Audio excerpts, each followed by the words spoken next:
ba ba ba ba. Ba ba ba ba. Just warming up the voices for another broadcast. Ba ba ba ba ba.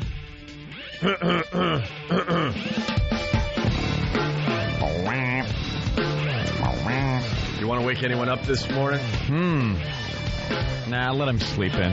Yeah? Just let everyone sleep in. We pick like a group of people to wake up. We've woken up the MILFs. We've woken up the serial killers. Potential serial killers. Because you never know who's listening.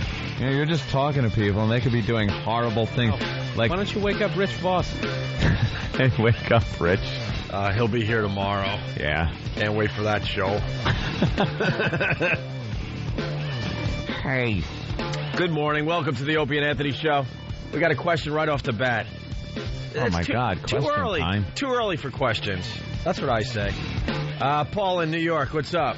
Hey, what's going on, guys? Hey. I was wondering, the Vegas show, did tickets go on sale 1 p.m. their time today or 1 p.m. our time? Well, isn't it all our time, Mr. Hand? Well, you're talking about the O&A Traveling Virus Comedy Tour hitting Vegas April 14th. And then we're going to announce the rest of the dates while we're out there. We're going to do a little press conference. Before sweeping the country. Why aren't you on the first show, Bill Burr? I'm working. Oh, damn okay. It. Vegas. Good answer. I was hoping, because I don't want to do it this year. Because screw you and your fans. You really wanted to start this show with some controversy, No, not at all. No, Bill, stop. I'm just... No, I'd never do that. Just for good radio, I would never try to... April, no, actually, I want you on the show.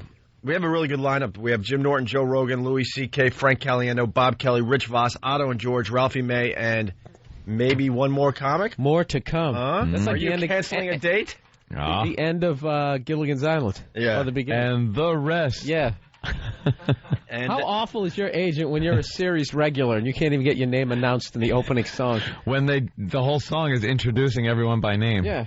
And then you're just, and the rest. And the rest. We're done with this stupid song. Let me get this info out. So it's April 14th, the Joint Hard Rock Hotel and Casino. And pre-sale is 1 p.m. Vegas time, Paul. All right, so that's... carry the 4 o'clock our time? 4 o'clock New York time, yes. Sweet. Yes. Thanks for letting me be the first setup caller. Drunkest. Setup caller? Setup caller? You called, and actually we do need to get this info out. So you can go to extremeradio.com, the station we're on in Vegas. That would be XTREME radio.com. Let's say hi to Keith in Connecticut. Keith, what's going on?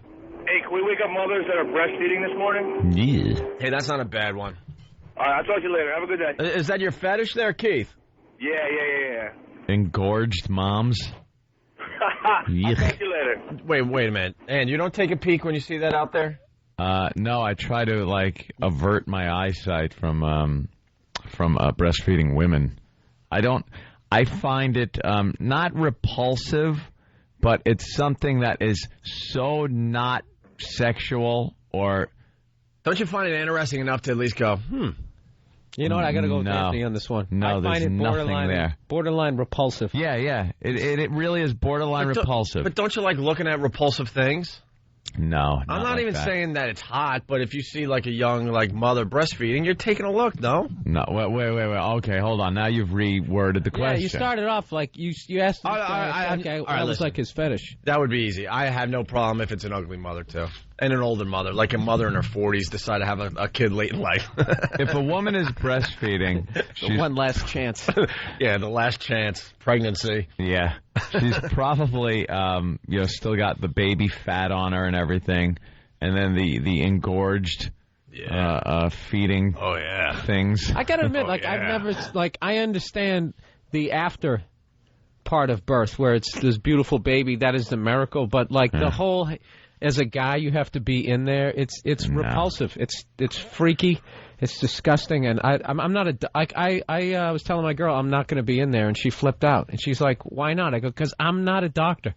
Yeah, what business do I have in there? Yeah, if you get your appendix tell some out, jokes. Yeah, if you get your appendix out, would I be standing there holding your hand?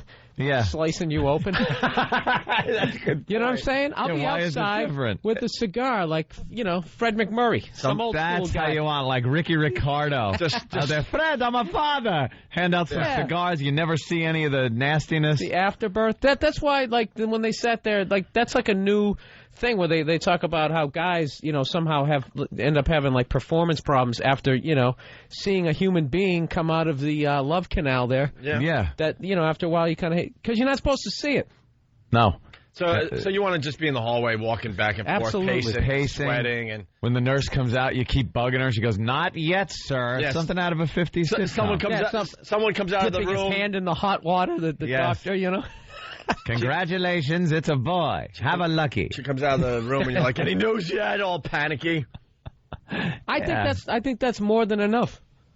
Yeah, absolutely. I don't think I'm not trying to be a dick here. I really don't. I don't think honestly. I think a lot of people would agree with you. But then there's some of the husbands out there and boyfriends saying, "No, it's kind of cool to be there when that's happening." Let me tell you something. But I think there's also a lot of people that think just like you. None of them want to be in there. You think? I don't think any of them really want to be in there. I think they're talked into it, and then they have to rationalize that it was good when they talk. Wasn't that, the wife and mother is there? Wasn't that just so beautiful? Wasn't it? And oh yes, honey, it's great. I got to cut the umbilical cord. And going back to your appendix thing, disgusting. Like the doctor doesn't hand you a scalpel and go, "You want to take a slice?" Oh, yeah. Okay, what do I cut, Doc? That last little bit. Yeah, all right. Is that tube over there? It's just a pair of scissors. You just snip. So you feel part of it. Thinking doctors joke around and go, "No, not that one." I'm kidding. It's fine. You cut the right thing. Are we waking up the mothers then? Yeah, breastfeeding mothers. Today it's breastfeeding mothers. Stay in your house and do it. Well, we got to give the visual, like what's going on as she's waking up. Well, she's been up a while. Baby's been crying, a little colicky. Colicky. And there's some engorging going on. Yeah, engorging. There's some tightness. She's got a little relief that needs to be had. A little light on, but it's dim because it's still dark out, and you don't want to wake up baby too much and upset him with the bright light. So she's just kind of sitting there in the kitchen, maybe downstairs. She's got a little maybe pot of coffee or something going, and she's holding her little one up against her bosom, and he's getting some nutrition. So mom's up, kid's up. Yeah. And the husband's upstairs. No good husband's just coming home from an all-night drunk. Yeah, what the are you doing? What the? And what is she wearing? An oversized T-shirt? No, it was that nightgown thing. Kind of a nightgown thingy, and she's got it pulled aside. A very soft, cottony nightgown. Something like that. With a little floral pattern. Yeah. I think it's a bad 80s group tour shirt from some horrific reunion tour that a loser husband wanted to go to. She's just got it pulled down. A Helix concert T-shirt. Helix. Let's go to John in Hicksville. Wow, this got the phones going. John, what's up? Yeah, I was in there for 2 childbirths, the worst. Really? And in the beginning, the doctors have to check how many meters she's dilated, and they shove his whole arm up there, and you're having a heart attack. You're like, what the hell are you doing? Yeah, why does the guy want to see that? What did you, like the first time you had intercourse with your wife afterwards, how did you block that out? I don't remember. I just did it. I'm not married anymore anyway. See? It's like, how do you get that out of your head, that image? Women don't realize, like, I want you to be in there for this beautiful experience. It's like, okay, but, that other beautiful experience called sex, that's going to be shot. Yeah, guys are visually stimulated. That's why we're easily duped. It really is. That's why they always beat us, because we're visually stimulated. Yeah. All you got to do is show a little bit of leg, a little bit of cleavage, a little makeup, and you're you got it. And you're going to do whatever you want us to do. And now that huge power you have over us, you're going to ruin. It's gone. By doing boopies. Yeah. It's like Superman stepping in that little chamber with the green kryptonite light on. It just takes his power away. And he's getting beat up in a diner. Then all of a sudden it turns into like a Freddy Krueger movie. And you're just like, oh my God. What happened here? Let's go to Chris in West Palm. Chris, what's up? Hey, what's going on? Hey. Hey, also, even when she's not breastfeeding, it's always leaking milk. And we just had a baby last month, the 12th of last month. So last night was the first time we had sex afterwards. Yeah. The only thing I could think about was yesterday when y'all were talking about fisting, man. Well, thank you, Chris, for many, many dumps today. they don't like that word. Yeah. We need an educated audience that understand how to talk. I think we might have been good up until that point. You think? Yeah, I think so. Chris, yeah. So, Say effing, but that might not. Well, we know. No, see. Do you do a radio show somewhere? And maybe we could discuss this. Maybe we could go to a conference together. Chris, it says wife is breastfeeding. Thought it would be sexy, but it isn't. No, it's not. It's because it's always leaking that milk. Yeah, you can't have that. These damn women with their leaky breasts. When are they going to get their acts together? There's just something that happens to them, too. Like, that happens to the female bosom. I'm going to just say bosom today. Bosom. It gets all distorted. And there's color changes on various parts of it. When? That look like... It does. Certain areas get darker. When they're pregnant? Yeah. You've seen many pregnant boobs? Let me think. I've seen pictures. I've seen pictures in like magazine, Anthony. Porno mags. Yeah, porno. But you don't think this program has gotten its share of disgusting pornography? Remember those magazines? Blaming the program. Yeah, I think Anthony has some kind of weird fetish. And I don't even start that, dude. I would so be live somewhere. I would so be honest with you. Porno mags. You were describing it like you're a married father of 7. No. Let me tell you. That's some Irish guy just can't get off his wife. Well, I'm going. Wait, does he have a kid somewhere? How does he know this? No, let me tell you why. Also, remember the pregnant woman that came into our show and got completely naked because we wanted her to have her baby on our show. Yeah, so we made her run up and down the stairs and do things that induce labor. Yeah, jumping jacks. Yeah. Her, the same thing. When you looked at her breasts, they were very different. You could tell that she was pregnant just by looking at them. There's a certain color change and texture change to certain areas. That's what gave it away, not the big bulge. Well, the big belly does, yeah. But if you, let's say, just take a picture from the breastbone up. Maybe she just had a tumor or something. No, it wasn't that. It's known. It's a known thing. There it is. See, look. Take a good look, damn it. Oh. That's what I'm talking about. Well, it just gets where I guess the baby's eyesight is such that it's got to the breast has to turn into a chameleon and change color so the baby can see it. That really looks like a war crime photo, doesn't it? It really does look like she's ready to be shot in the back of the head and thrown into a ditch. And obviously this is a long time ago because look what she's sporting. This was back, oh my God, 5, 6 years ago. My God, man! A tribute to Gabe Kaplan. Well, she's 8 years ago. All right, hey, we got a weird call on the line here. Jeff in Delaware. Jeff, what's up? Hey, what's up, guys? Hey, Jeff. Hey, I got a little problem here. I don't know how to confront it. I was checking the history on the internet at my house, and my brother looks at some pretty weird stuff. I saw childbirth fetish, pregnant babies naked or whatnot, and I just don't want him to look at that, but I don't know how to confront him. how old is he? He's 22. Oh, God, I would understand if maybe he was he's finished. 13 or 14, but he's 22 looking at childbirth photos? He's going to be a serial killer. You think so? Yeah. How many raincoats does he own?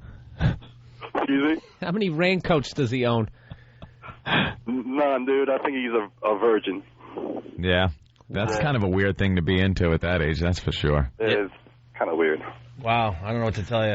There's definitely, and let me go out on a limb by saying this, there's definitely some kind of mommy issue going on if you're sexually excited by pregnant women or anything having to do with the pregnancy. I think there's some kind of mommy issue where maybe you didn't get enough attention, you're looking for a motherly thing, and that's exciting you. I think you're just into horror films. or that. It's just sick, guys.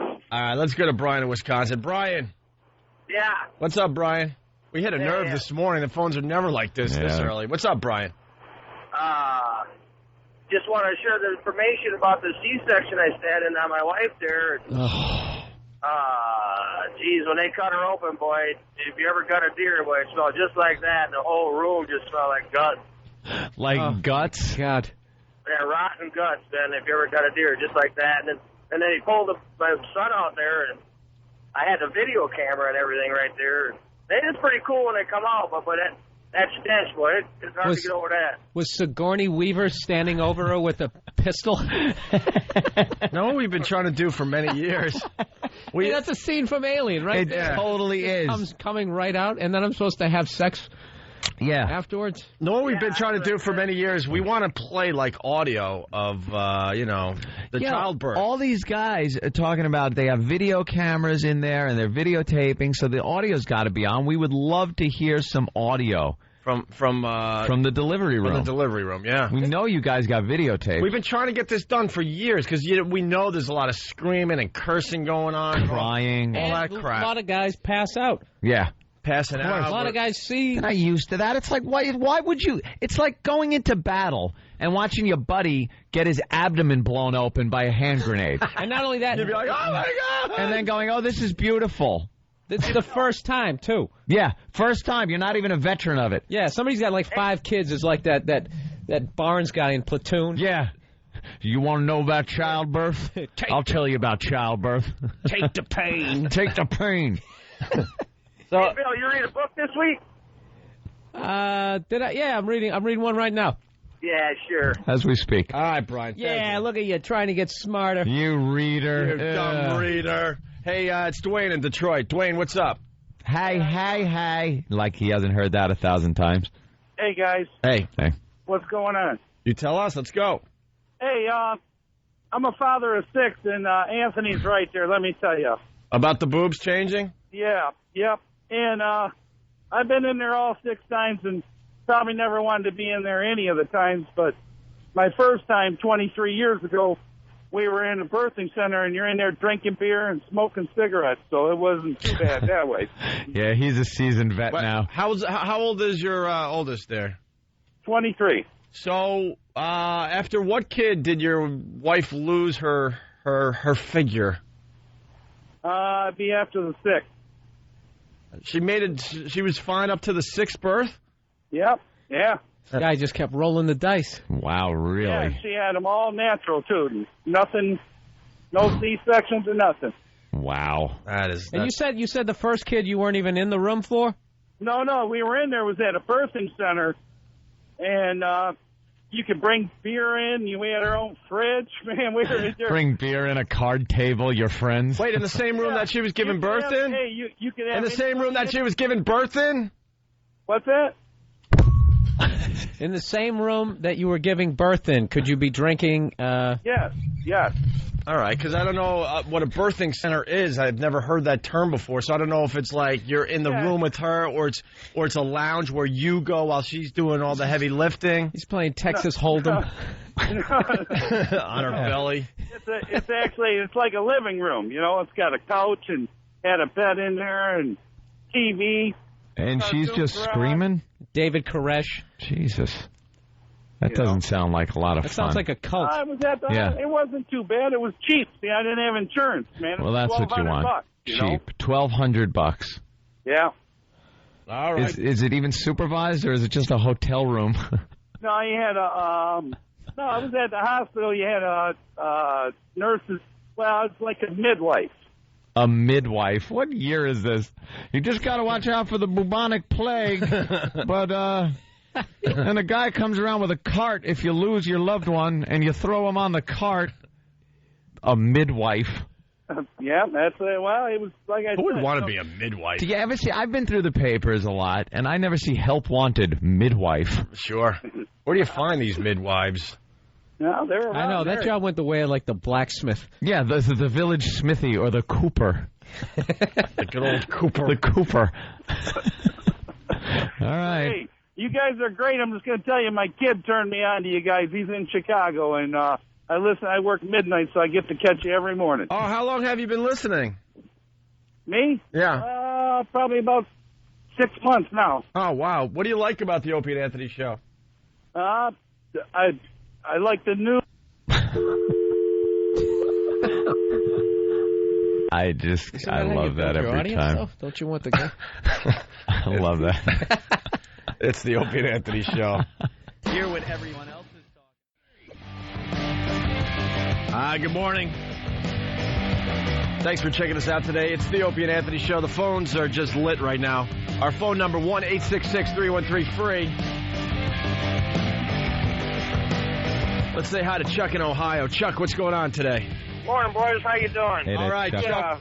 I happen to be in the hospital room, and my wife gave birth to our daughter, and there was a point during the birth that she totally quit being human. I mean, she just went animal on us. Oh. If you saw that movie Total Recall, when they were laying out on the ground, that woman's face, that was my wife. Oh, dude, it was horrible, scary. I think what sucks about this, no one really tells you about this before you go in there for the first time. First timer. The movies make it look so romantic. Yeah. Wrong. And then you go in there and your wife turns into an animal like this guy is saying. She does the stereotypical little screaming and insulting the husband, and then the baby comes out. They wipe it off for 2 seconds, and then it's like cuddling, and you're bent over your wife and new baby, and you're smiling, and it's beautiful. In a nice little blankie. Yeah, it's in its little blankie. They don't tell you that your kid's head comes out and it's pointy and purple and it's a cone-headed kid with all kinds of mucus and other stuff coming out everywhere. And I'm not like trashing women. Obviously, you can scream and yell and freak out. Obviously, I would think so. But I mean, do I have to be in there looking at that? Yeah, why look at it? Yeah. Isn't it enough that I'm going to pay child support for the rest of my life? You got to add that nightmare to it. That will never leave your mind. Let's go to Jay, Wisconsin. Jay, what's going on? Yeah, I'm a large animal vet up here in central Wisconsin, and I almost got a divorce before my son was even born because I absolutely refused to go in during the birth. Yeah, you didn't want to go in there, and she insisted? No, I mean, I deliver, calves on a daily basis. I know exactly what's going on. I wear gloves that tickle your ear, okay? I'm not going to be in there and see that with my wife. No way. And it almost caused a divorce?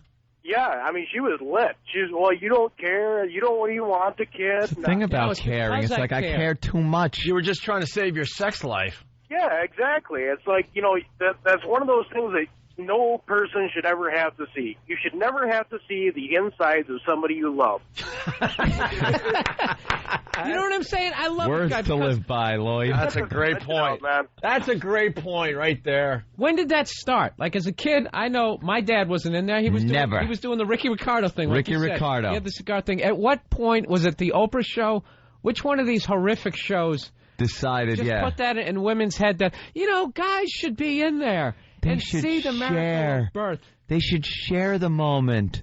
That way you're both in there. And then what guy, the first guy that ruined it for everybody by going, okay, okay, I'll go in. The strike breaker. Yeah, the strike breaker. The scab that crossed the picket line. That wrecked it for all and went in. Okay. Yeah. I've already had that argument with my girl.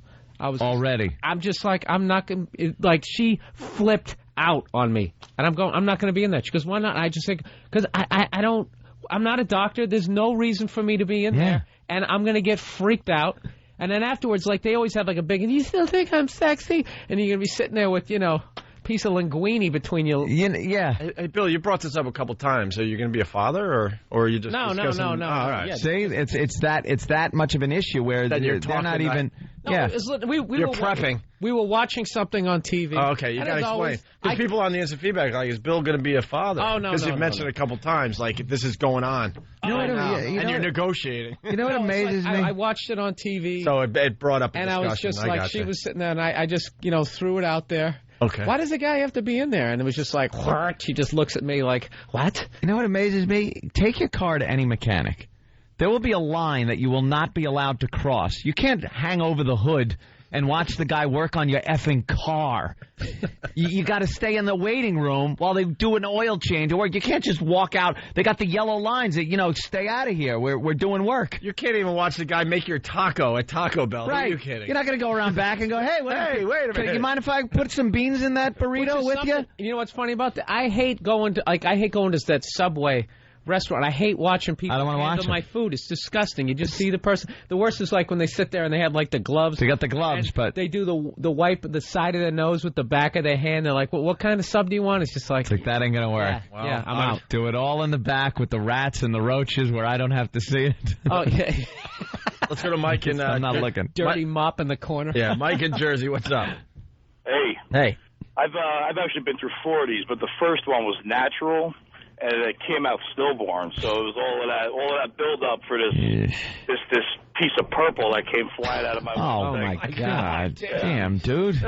People haven't even had their morning coffee yet. 6:34. Well, I've been up for 4 hours. All right. Well, was everyone expecting this? Was this unexpected? Well, we found out like 2 hours before that it was going to be. Oh my God! Yeah, So you still had to be in there? Yeah, what the hell are you doing in there? Yeah, I'm kind of pee-whipped, so she kind of made me. I didn't really want to be, but I kind of had to. And the other two were C-sections, which were actually pretty cool until the last one when she threw up on me. That was. See, this is not what happens in the movies. No. Yeah, a lot of love. You know. All right, sir. Wow. Thank you. Let's go to Joe in Albany. Joe, what's up? Hey, last night I was talking to my wife. She had a baby September 11th, and I was saying, all you do these days is lactate and sleep. Just lactates and sleeps? That's it. great. Our sex life is almost non-existent, but hey, But you got a beautiful kid that's going to hate you for most of its life. Go ahead. Sorry. I'm just saying, I don't have any problem with like that after part. You got the kid and everything. I'm not like that level of a jerk, but I'm just saying like that whole process. I don't want to be in there for that. I think that's definitely normal. All right, let's go to Kyle in Jersey. Kyle, what's up? Hey, what's going on, guys? Hey. My wife and I did hypno birthing. What is hypno birthing? The woman goes into like a meditative state. It was absolutely unbelievable. No pain at all. Really? Easy for me to say, right? They hypnotize her and then she has a baby. Guy with a stopwatch, how did he hypnotize her? Well, that's the thing. Like hypnotizing, you don't get hypnotized. You do it to yourself. You put yourself into that state. Oh yeah.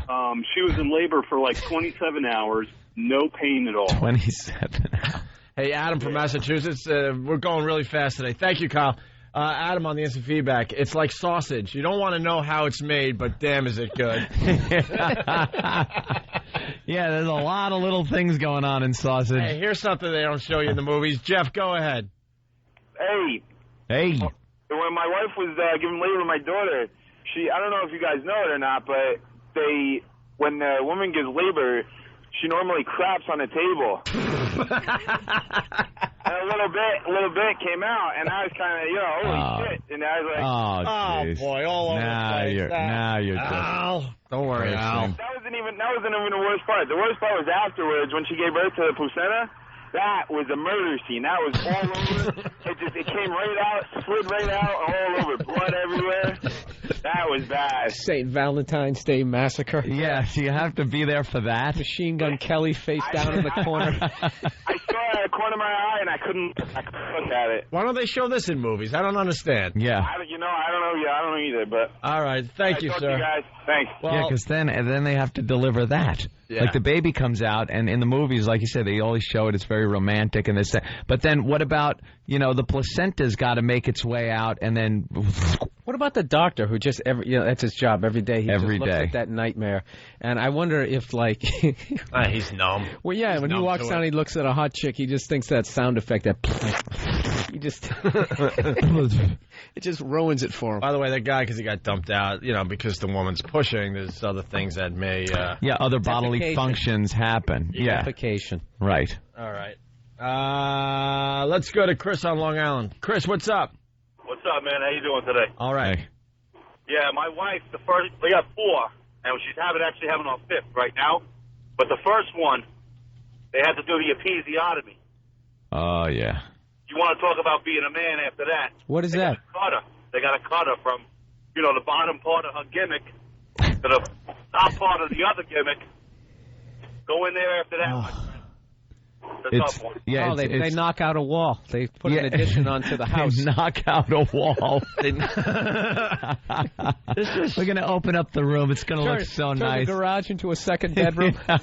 Childbirth just proves that women are much tougher than guys. Can you imagine? We wouldn't be able to handle this. Oh, God. Thank you, E-Rock. Look. Wow. Thank you, YouTube. Whoa. Hey. Hello, fella. How did that huge kid head come out of there? God. Look at that. Look at that. Hey. Look. I'm not even going to look. Oh, God. It's not even human. Wow. They could show that on YouTube? All right. Pop in childbirth in the YouTube search engine. That is absolutely something out of a science fiction. Oh, my God. That's science fiction. Oh, no. Oh, God, you got to be kidding me. There's the placenta. Oh, my God. I swear to God, the doctor should literally be wearing that Jason mask from Friday the 13th. Oh, my God. I can't look at that. No. I can't look at it. I can't look at it. Oh, God. He just pulled like a ribeye out of there. Dude, you know what would be funny if you were the dad and you actually reacted like that? You were there going, oh, my God! Oh! I'm sure they do. Hey, man, we learn half our crap from movies, and they're doing something wrong. That could have gone right on the grill as a London broil. That was disgusting. That looked like something, you know, like those quick little dirty Chinese restaurant with the filthy bike in the corner. You don't even know what you ordered. One of those pork strips or something. Yeah, what the hell is it? Let's go to New Hampshire. Brian? Oh. Hey, what's up, guys? Hey, Brian. I went through 3 unnatural childbirths with my wife, and the visual part isn't that bad, but the smell is something you'll never get used to. It's unbelievable. See, I've never heard of this part of it, but now guys are chiming in saying that you get this smell. And I would think, you know, internal organs and stuff, you're going to smell it. Yeah, it's not pretty inside. And do you hear the whole monotone death of all emotions that this guy has? I'm a beaten man. Yeah. It's wrong. It's wrong at every level. All kinds of liquids and solids come out, and you wouldn't believe what they smell like. Ugh. That smell. Oh, thank you, sir. God, people are loving this subject. Tony in New York, what's up? What's up, boys? Boys. What's up, Tony? The same thing with episiotomy, the caller that called in before. Yeah, just try to be careful. So far, we're doing a really good job with this today. I've been on hold for a while. It's the same thing. They cut it. Yeah. And then, you know, they take out the wall. Let's just put it that was perfect, Bill. It's about the wall, and if there's an old joke where the guy says, you know, throw an extra stitch in for me to tighten it up a little bit. But you know. But I'm pumped. But the guy called before about hypnotizing. You know, after you have a few kids, maybe they can hypnotize your wife to love your hog again. Punch it out, boys. All right, let's go to Jared in Boston. Almost done here. Jared, what's up? Hello. My wife, second time around, she had a C-section. My daughter was screaming before she was all the way out. It looked like a scene out of Aliens. It was hysterical. Oh, man. The little thing screaming. And then it ran across the table. Your wife has that starfish thing sitting on her face. Hey, let's go to Chris. Not one woman calling today. I know. I wish some woman would call in and justify why. No, they're staying away. I think the women are sitting back giggling pretty good right now. Chris, what's going on? Hey, that meditation state is morphine. Anyway. Morphine? Yeah. Our third kid came out 10 and a half inches, 28 and a half pounds. After that monster came out of that. Wait, your kid? Hold on. Your kid was 28 pounds. The record's like 15. He was 28 pounds. No, I've never heard of that. It's not. Your kid could not be 28 pounds. Look up world record baby weight. Are we talking to the world record baby? I know. It comes out, it's already wearing like Kevin Garnett high tops. Right. He came out. Already got a contract to the NBA. He came out like he was 6 months old. 28 pounds. To God. Did you hold it up like you won a fishing contest? Dude, we're looking at a big we're looking at the record at 14 and a half pounds. He was born in Jacksonville, Florida. 28 pounds when he was born. But, dude, we're looking at, like, the record. We're looking at the record babies. And the 14.5-pound baby is a monster. It's the big Chinese guy from Bloodsport. Ridiculous. You're talking double that size. Yeah, your math is wrong. Yeah, I think your math is a little off. All right, boys. I understand it was a big baby, but 28 pounds is safe to say impossible. Yeah, did she have triplets? Huh? Did she have triplets? Yeah, then I guess joined at the head. Then I guess technically they were 28 pounds. Not like sausage links. All right, boys. All right, man. The worst part was when the midwife came over. Yeah. And she pulls the boy out. They get him over on the table, and she goes to put the basket down to catch the placenta. She put the basket in the wrong spot. Hits the ground. God-awful smell. God-awful sound. Wait. I almost lost. Wait, there's catching involved? Yeah, they've got to catch the placenta down at the bottom of the bed. Does everyone put on, like, catcher's masks and stuff? I'm just picturing something that looks like a liver. All right. Yeah, exactly. It's like, here's your liver. Walk. Well, we got a girl. She's brave enough to call. Oh, good. Sarah in Boston. Sarah. Hey, boys. Hey. Hi, Sarah. You guys were talking about midwives? Yeah. A midwife is not something that's old. The midwives still exist today. I said it sounds like something out of the Dark Ages. Right, Midwife. Do you think a guy should be in the birthing room? Damn right. Why? They don't make it. Because they don't make it. So what? We didn't create women that you guys have to go through that. You should be mad at God. Don't be mad at me. Yeah, you know. You wanted it too, man. But see, I think the guy's motive is that they're trying to, save the sexiness and save the sex life. Yeah, believe me, it's for you. It's for both. If we have to go through it, you should have to be there. Why? Oh, God. Do you see what I'm saying? Like, women's whole focus in life is to make us have less fun. Yeah, we have to be miserable because we have to go through this, so should you. Because God made you that way that I have to stand there too. Yeah. That's right. Whose idea was it to have the kid? It's always the females. Probably. Just about. No, bullshit. Huh? Oh, boy. We're getting a lot of dumping. See the vibe I get with females? Yeah, why are you cursing? Have a way with these girls I there, have a way Billy. with these broads out there. These broads. Sarah, why are you cursing? You're a feminist or what? What's up? No. No. Well, don't you think that maybe you should decide as a couple or what? Well, most people do. You really think that every guy should be in there, in the delivery room? Yeah, I do. Are you hearing these horrific stories? It's changed these guys' lives. They don't want to have sex with them anymore. They don't find them sexy. And to be honest, it's not a joint decision. It's a demand that you're going to make, and that's why the guy goes in there. No, I guess there's guys out there that want to see it. I guess there are people, but it's got to be a minority. Which is fine. Yeah. But like, I don't understand why if you don't want to be in there as a guy, it's like I don't want to see a small human. The problem is you can't really love canal. The problem is you really can't negotiate. No. Well, you really can't. No. Good negotiating is when you get two things going at each other. Yeah, and then you make a decision based on that. Yeah, somebody's not screaming BS at you. Right. Yeah. Sounding like the Israelis and Palestinians. I have to go through this. And she's pregnant, and the emotions are running, and you're just going to go, okay, I'll be in there. Thank you, Sarah. Yeah, isn't it enough that I'm paying for the whole hospital bill? Don from Buffalo makes a good point that she was saying that the girls have to go through it, so the guy should be in there. But Don from Buffalo on line 3. He makes a valid point. All right. Don? Yeah, hey, what do we think about women coming in and holding our hands while we have our prostate exam? There you go. If we have to go through that, I bet you. How about the ladies come in and join us? I bet you women. I bet you women. I'm gonna just guess laugh at the prostate exam. Totally. They just completely laugh at it. They'll never look at you the same again. Right. See? I made those polyps. You should be there to support them. Thank you, Don. I don't think I'm going out on a limb, but I think the average woman laughs at the prostate exam. There's nothing... Because we talk about that on the show, too. Like, it's horrific and all that, and women are like, whatever. Plus, I've been trying to think of a scenario that you'd make a woman go... And there's nothing that can top childbirth.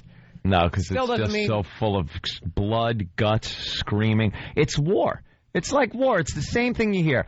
Blood, guts, screaming, and then you leave a different person than you came in to it. That's warfare. It's friggin' shell shock. Exactly, and you're sitting there just staring out at the backyard for the next 9 months. Oh, my God. You come back. Smoking a cigarette, just... Oh, Jesus Honey, Christ. Would you like a Pop-Tart? Have like a flashback. You got another son, he's just sitting there asking you, what did you see in there? Don't ask me about it, son. She never talks about it. Yeah, never talks about it. It was hopefully you'll never horrible. have to find out. Yeah.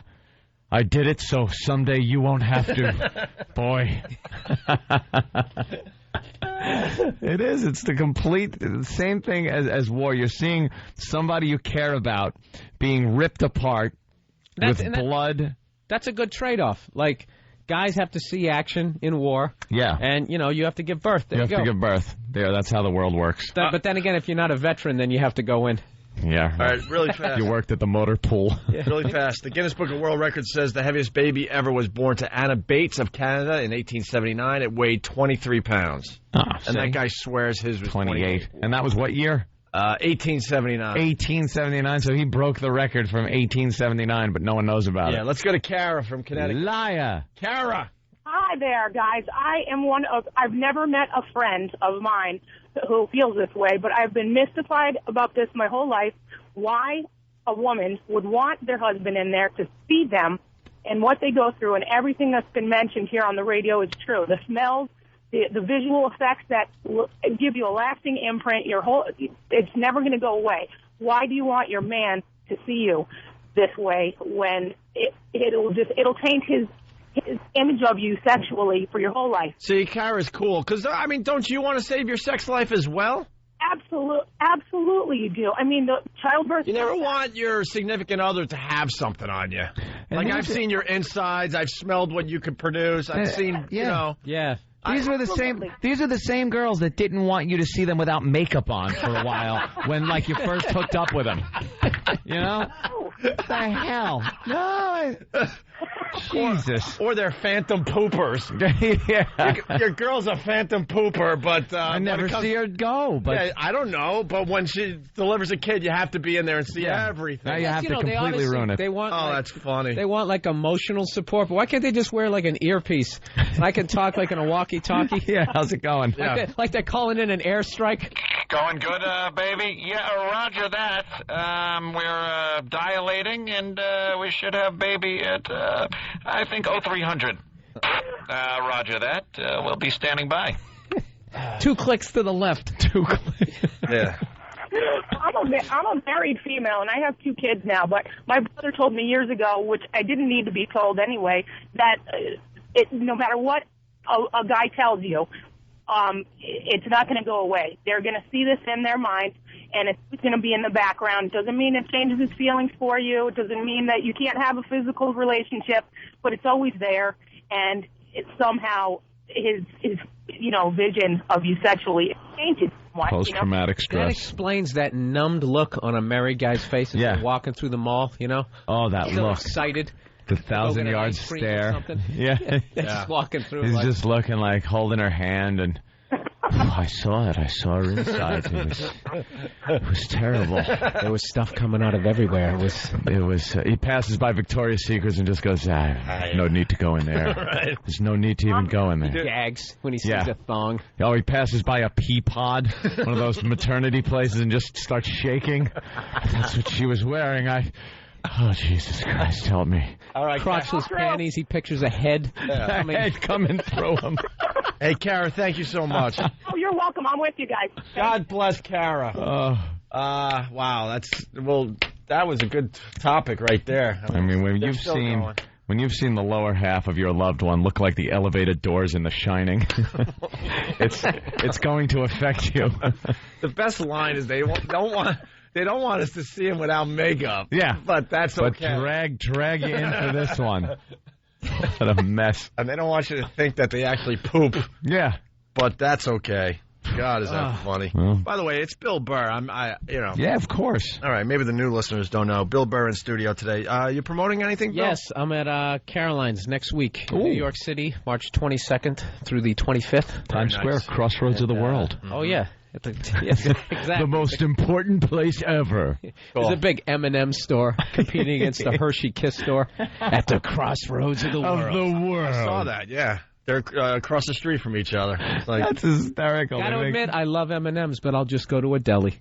Yeah. I don't need to go to the store. I don't need to make my own. Yeah. You make your own at that place. Oh, is that it? Oh, they have every color ever invented now. Wow. And you make your own. The M&M store. So if you have a favorite sports team, you take the colors of your sports team and put them in your little bag. I assume you could open up any store in Times Square, and just the sheer volume of people you're going to do business. And if it involves becoming fatter, right? Because that's like the tourist.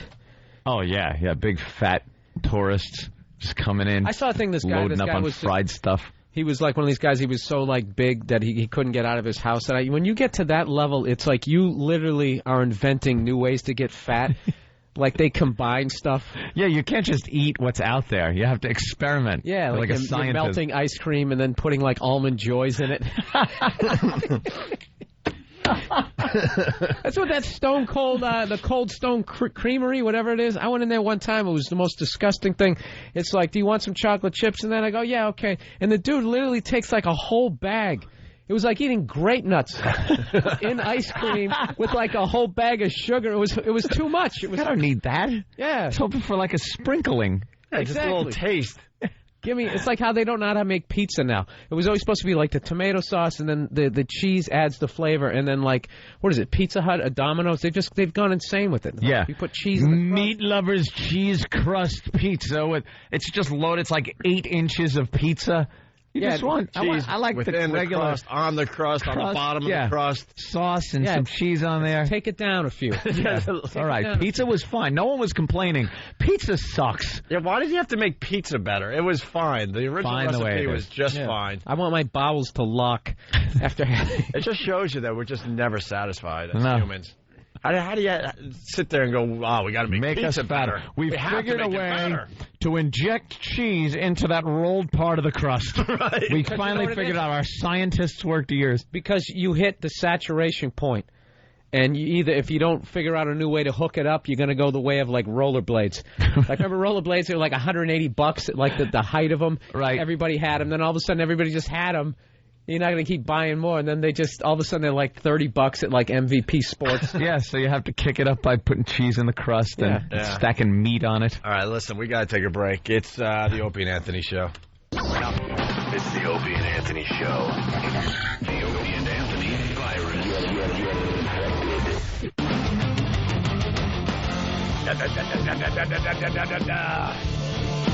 You're checking out the Opie and Anthony Show.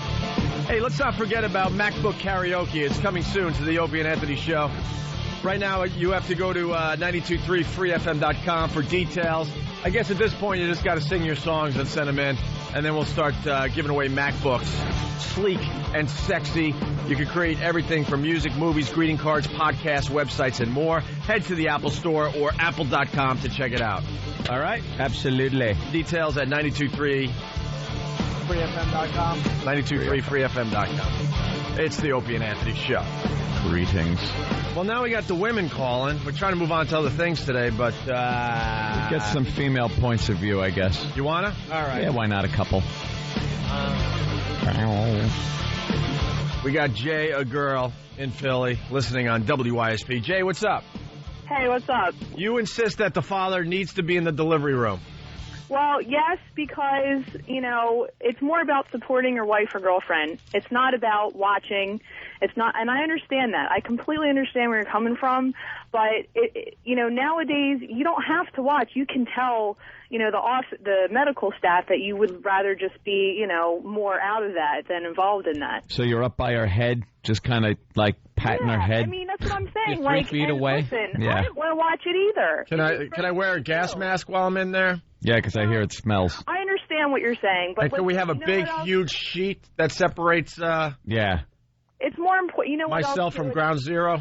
I know what you're saying, and I understand, but, and as far as the sex thing goes, it's up to the woman to, make things right afterwards. We have better sex now than we did before I ever had a baby. But you know what? I learned a lot today. I mean, about the smells and other stuff that comes popping out that I didn't even think of from other places on the woman, and then you're seeing the inside of your loved one. I don't know. I think that somehow affects you, like going to war, like Anthony said. Yep. I know. I understand how it can affect it, but I've made my husband forget. That's the way I feel. We have better sex now than we ever did before I had my daughter. Forget. This girl's a trooper. I like that. I made my husband forget.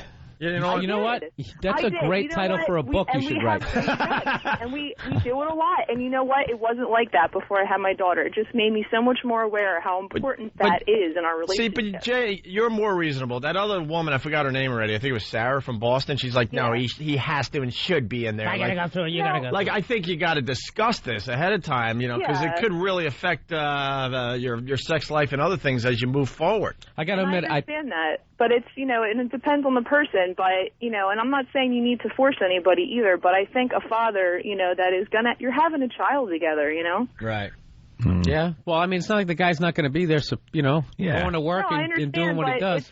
It's about supporting your loved one. I mean, we're going through it. You're going through it. Yeah, he's back in a couple of minutes. The second, the action starts, he slips out. And then the baby comes out, and then he's back in the room, and everything's fine and dandy. He just wasn't there for that part. I got to admit, this girl might be able to talk me into it because she's reasonable. As long as somebody's reasonable, and she's, I'll make it better afterwards, she might be able to do it. And I think that's all guys want is for you to be reasonable and discuss this like a human being instead of like, no, if I'm giving birth, you're going to be in there. You make a couple trips to the adult store and get some nice lingerie, and he forgets all about it, trust me. Right on. She keeps talking about making him forget all about it. Something tells me all bets are off if she had a baby out of her mouth. It's like Men in Black. They hold that thing up, and that's what you need, the that's just that bright light in your eyes. I mean, I'm sure he thinks about it from time to time. It's going to happen, but, there's ways to get past that, and that's what, that's part of being together and having a child and working through, and having a relationship. It's all part of it. All right. There's times he's going to think about it. Like, could you see him trying to perform, like, on her? You know what I mean? Like, take care of and just give her some pleasure. Go down to the village. Yeah, right. Exactly. Just take care of her in a certain way, and all of a sudden he's getting those like twitches and flashbacks, like Josie Wales watching his family get killed. Well, go watch then. Just for a few seconds, really that simple. He's out of the moment. You have a choice. It's but you don't have a choice. Yeah, but if you're standing 2 feet away from it, it's like it's like if someone was getting murdered. But just look away. Yeah, I'll be over here. Yeah, sometimes you have to look. Share with some people at the hospital that you don't want to see it, and you'd rather, and share it with your wife. I'd really rather not see it. And if you're as long as you're there holding her hand, she will understand. Yeah, but Bill brings up a good point. It's just a few feet away. It's like, look at people. They rubberneck car accidents. Yeah. If something's going on, you might, inadvertently not be able to resist the temptation to take a peek at the wreck. That's 3 feet away. Hold on. With that said, Henry from Manhattan on the instant feedback. Henry. BS. I was up at her shoulders, and I still saw the placenta blow like a fire hose. I yacked. Listen, it's disgusting. It's absolutely disgusting. What happens, and I understand that. I'm not disputing that, but all I'm saying is it's so much more important, I think, just to be there and to I think women should have to give birth in the middle of a car wash. Oh, so everything's nice and squeaky clean? No, I got just blasting all sorts of air and suds and water. And there's those air fresheners hanging around. There's those strips of foam that go back and forth on her. Wipe her off. Your woman's going to resent you for not being there. So she starts dilating, man, start up the car wash. Well, just keep cleaning and buffing and a couple of Mexicans with a vacuum. Right. She just said a woman will resent you if you're not there. What about the fact that the guy's going to go to work, earn money, and support the baby? Doesn't that count for anything? I went to work 2 months after I had my daughter, and I worked right up until the week that I had her. Jeez. Okay. What'd your husband do? Nothing? But it's not our fault. God made you do this, and then breastfeed and all that stuff. And on that topic, I never did that. No, I like her, actually. I do like her. and every woman now is working, so you all need to right, bring we that get up, it. like that's, you know. All right. And it's. Oh my God. That's what she was saying. All right, now I don't like her. All right. We get you, Helen Reddy. Jesus. Jay. Clara I'm just telling you like it is, guys. That's all. You sang one song too many off the new album. Yeah, but this is the thing. This is the thing, though. What about... You went too far. If we get a divorce, I mean, I'm going to be sleeping on a futon for the rest of my life because of that kid, and you're going to be still in the house. What about that? Well, yeah. I have a stepson. I know what it's like to have to deal with the mom, and that's just life, you know? She knows everything. That's just life. That was not a good point. You got every situation. Yeah, I can't imagine that where you have like some connection to your ex and you have to deal with that for the rest of your life. Ugh. Another nightmare. Awful. All right, Jay, thank you. Thank you so much. Guys. Well, take care. John sold it. John Hughes is just bored. Oh, John Hughes in Vancouver, just bored. Why would your cousin from Canada be here Please bored? make this the last caller. This childbirth bit is boring as hell. Really. Never seen the phones ring harder. Go out and have sex with a moose, you Canuck. Not that I don't love all the rest of our Canadian listeners. Hi, Canada. Our neighbors to the north. You know, I bet most of them have never even seen a moose. Yeah, I Some know. of those stereotypes. Some of those stereotypes. A moose. Heather in Pennsylvania, what's up? Hey guys, I was trying to email you this morning, but your inbox is full. Listen, my husband... Oh, can I tell you something? We have inboxes, I guess, email accounts on opieandanthony.com. I could honestly tell you I haven't checked that in 2.5 years. Yeah. It's been years. It's been years. I don't even know why it's still up there. I tried. It's been the mailbox has been full for years, and the problem was I used to answer all my email. Yep. I used to really love doing that. But the spam just completely took over. And don't talk about spam filters. They don't work on this. No, it just destroyed that email account. We got to get new ones and maybe start interacting a little more with you guys. But go ahead, Heather. I wanted to let you guys know, I know all those women out there want their husbands in the birthing room with them. God bless their hearts. But men are just generally wusses. Give them an out, ladies. They don't want to be there. And no, you don't have to be resentful after the fact. I had 2 kids with my mother in the room. My mother, God bless her heart, thought to ask the doctor for an extra stitch when they sewed me back up. So that my husband didn't have to. Because you think that's hack for the doctors at this point? Like, yeah, but I don't not think the stitch not joke. the stitch joke. I don't think you're being a wuss because you don't want to see a human come out of your woman. It's more like it's a sex thing, sweetie. I didn't want to look. My mom said, "Look, here comes his head." I went, "Ah." Well, did you listen to what my point was? Does anybody listen anymore? You said that guys are wusses because they don't want to go in there. That's not what I'm saying. I'm just talking visually, sexually. I don't want to be in there because I don't want to watch that alien coming out of you. Guys go to war. Right on. How could that be, a wuss? And to tell you the truth, a mouse runs across the floor. You guys are up on the fridge. I got to go kill it. I wouldn't mind watching that like from one of those little observation things in an operation room if it was someone I had no idea who they were. Right. Just as the freak show factor of watching an actual alien pop out of a human being. Here's the deal. That part, but if somebody you care about like that, no. That part of the woman is like nirvana. You look at it and you think this part could do no wrong. This is the only thing in my life that does no wrong. I get just a wonderful feeling every single time, and then you ruin it by going and watching some massive thing, come out of it. Right, though. The sex is better after. It is better. That's such a general Keep telling statement. yourself. Yeah, they're right. Because did you do this survey? Yeah. This is what you want. You want it to be that. All right. No, it is. It feels different. It is better. All right. Thank you, Heather. Let's go to Selena. She's speaking for us. What about the guy? How do you know what the Sex guy's better thinking? for him? Well, she was agreeing, though, Bill. Am I that much of a jerk that I actually, when people agree with me, I'm still arguing with them? I got issues, man. Selena, what's up in Jersey? Hey, first of all, I want to say I saw Bill Burr at the Philly show at the Virus last year. Yeah. Awesome job, Bill. Thank you. Legend. And I just one of the greatest performances of all time in comedy right there. And you guys saw it in Philly. Funny. When he blasted everyone in Philly, too funny. But I was watching this freak show on TV where in the UK this woman had a baby, saved the placenta, invited all her friends and family over, and fried it up like a ribeye and served it to everyone. Everyone? Yeah, everyone that she invited over, and they ate it like cannibals. Yeah, what's the deal with eating the placenta? This does happen. Disgusting. What? I don't want Some to see people, that, let alone eat it. Maybe we get an expert. No. Pig meats. People in America will eat the placenta. They will bring it home, and they will cook it, and they will eat a piece because it's good luck or something. Good luck. Something's going on. I'll take a rabbit's foot. That sounds like a ritual. It's on a keychain. Yeah. A horseshoe. That's right, a horseshoe over the door. All right, let's go speed round, and then we're going to move on to other things. Dave in Smithtown, what's up? Speed round. Let's go. Hey, good morning, guys. Just a real quick story. On the opposite spectrum, gallbladder. The doctor was giving me a catheter to fill it up, check it out, make sure I didn't have any stones. The wife can stay in the room if she wants. She basically ditched me. Here's a piece of wood. Fight down hard. You're on your own. So it's the opposite spectrum of that. Mm-hmm. Yeah, of course. They don't want to see that. No reason they should. I wouldn't want my wife to... No. See you going through that. No. Let's go to Tamara in Detroit. Yeah. Tamara, what's up? Hi, I just started listening to you guys last week. You're absolutely hilarious. No one cares. Dude, Tamara. I know you don't, but I do. No, we actually care a lot, to be honest with you. Yeah. That's the funny part about that bit. Go ahead, Tamara. I just wanted to say, don't go in there. My husband was in there. I tore in 3 different spots.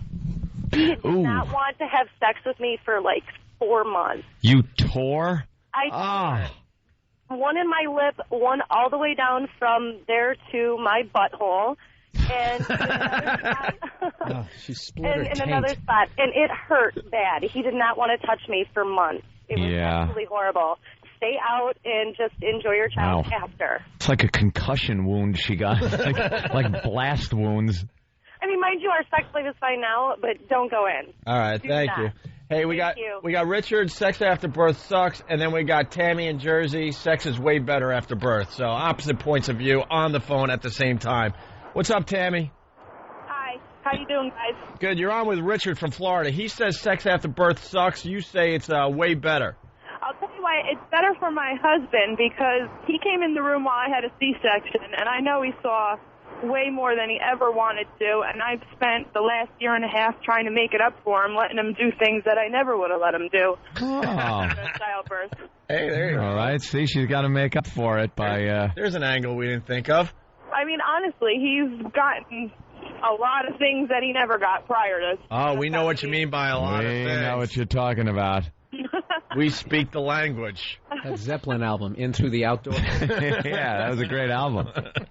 And Richard. I don't know why you'd bring up music at the point like that, but it's a good album. Always been a fan. Yeah. Hey, Richard, sex is, it sucks after birth. Yeah, man, it's like throwing a hot dog down a hallway. That old gag. Wow. Okay, terrific. I think that officially ended the topic. Yeah. Yep, we have our official end. Way to go, Richard. Richard from Florida. Richard from Florida ended the topic. Ended it with one of the hackiest lines ever. We all were thinking the joke that we've heard since we were in, 5th grade? Didn't Bob Hope do that when he hosted the... Hey, I got to tell you, though, veterans. Like throwing a hot dog down a hallway. Wow. Hey, Don. You got to be holding a putter when you do that. Yeah, I got my putter. It's like throwing a putter down a hallway, right, Charo? You got Charo coming out soon. Like putting my golf ball through a hula hoop. We don't want to look at that. Hey, Doc. Looks like Fidel Castro eating a London broil. Wow. Hey, let's bring Barbie Benton out. Captain and Tennille are up next. Tony Orlando. Hey, put an extra stitch in for me, would you? And Margaret. Up next. And Margaret coming out. She's going to sing for the GIs. Wow. All right, Tammy, thank you. Throwing a hot dog. Bye, guys. Bye. He did not go there. Yeah, he did. Yeah, well. He ruined it. All right. Well, thanks, Richard. That was good breakfast conversation. Yeah, I think so. I like how we open up the show with good material to sit and eat breakfast, too. Nice runny eggs. And then we end it with a tribute to stand-up comedy Right. in the 1930s. Hey, after the break, It's like driving a Studebaker. Into the Lincoln Tunnel. Is that even built yet? I don't know. Listen, we got to take a break. We're real late. Brad Delp, the lead singer of Boston, died, and no one cares, which amazes me because he was unbelievable. A lot of mystery. We didn't know how he died. Well, the Boston Herald is telling everyone how Brad Delp died, and it's he killed himself, and you're going to find out how next. Oh, a little odd. A little different than how. Let's just put it this way: he didn't do a Richard Jenny. No. He got a little creative with his own death. Yeah. And we'll tell you next. It's the Opie and Anthony Show. It's the Opie and Anthony Show. The virus is spreading.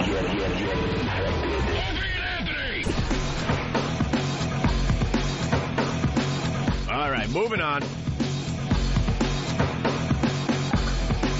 With the Opie and Anthony Show. So Brad Delp, it turns out, committed suicide. Lead singer of Boston. We got to meet him a couple times over the years. He was such a great guy, a really nice, down-to-earth guy. Yeah, huh? Had no real attitude. You see that recent picture of him, though? Yeah. Wow, that's a little odd. He looked a little different than when we saw him back a lot in the different. day. He looked like a homeless guy. Kind of looked like Aquaman. Aquaman.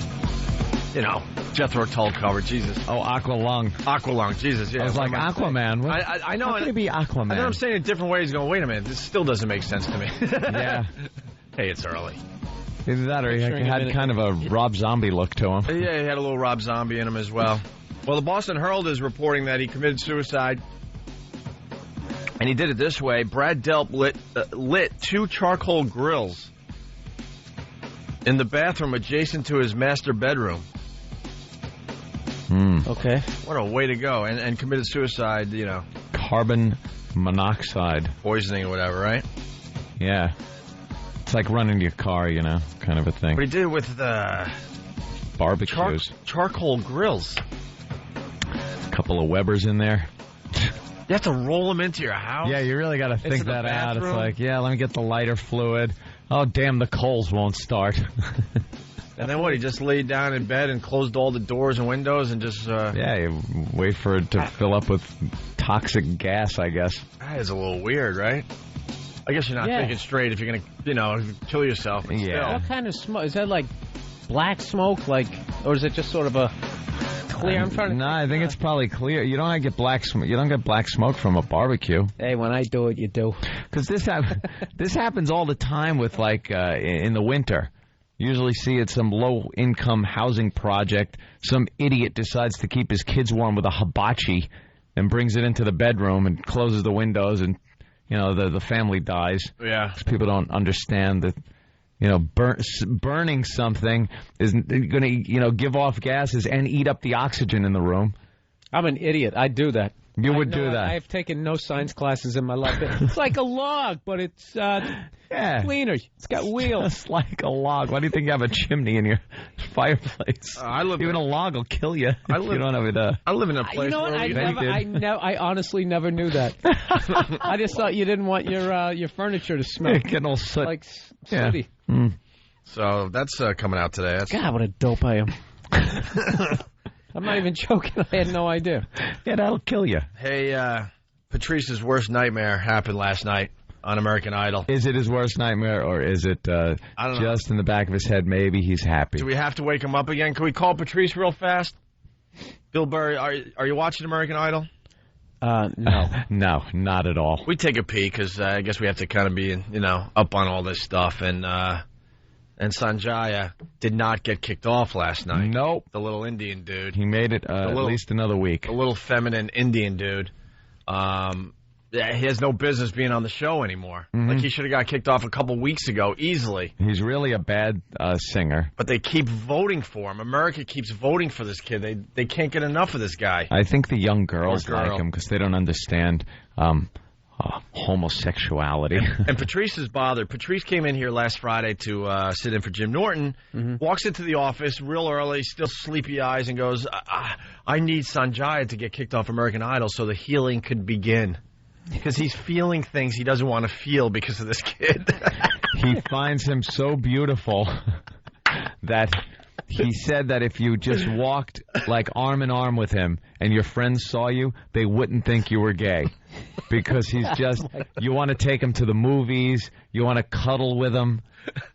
So Patrice is just taken with him. And Sanjaya teases everyone every week with all different new hairstyles. He's had different hairstyles. He blows it out straight, or it's curly like a perm. One week there's highlights in there. And he likes his big doughy eyes and the white teeth smile. And Patrice is just completely taken with this young boy. And he doesn't want to think about him anymore. He just wants him kicked off so he can start the healing.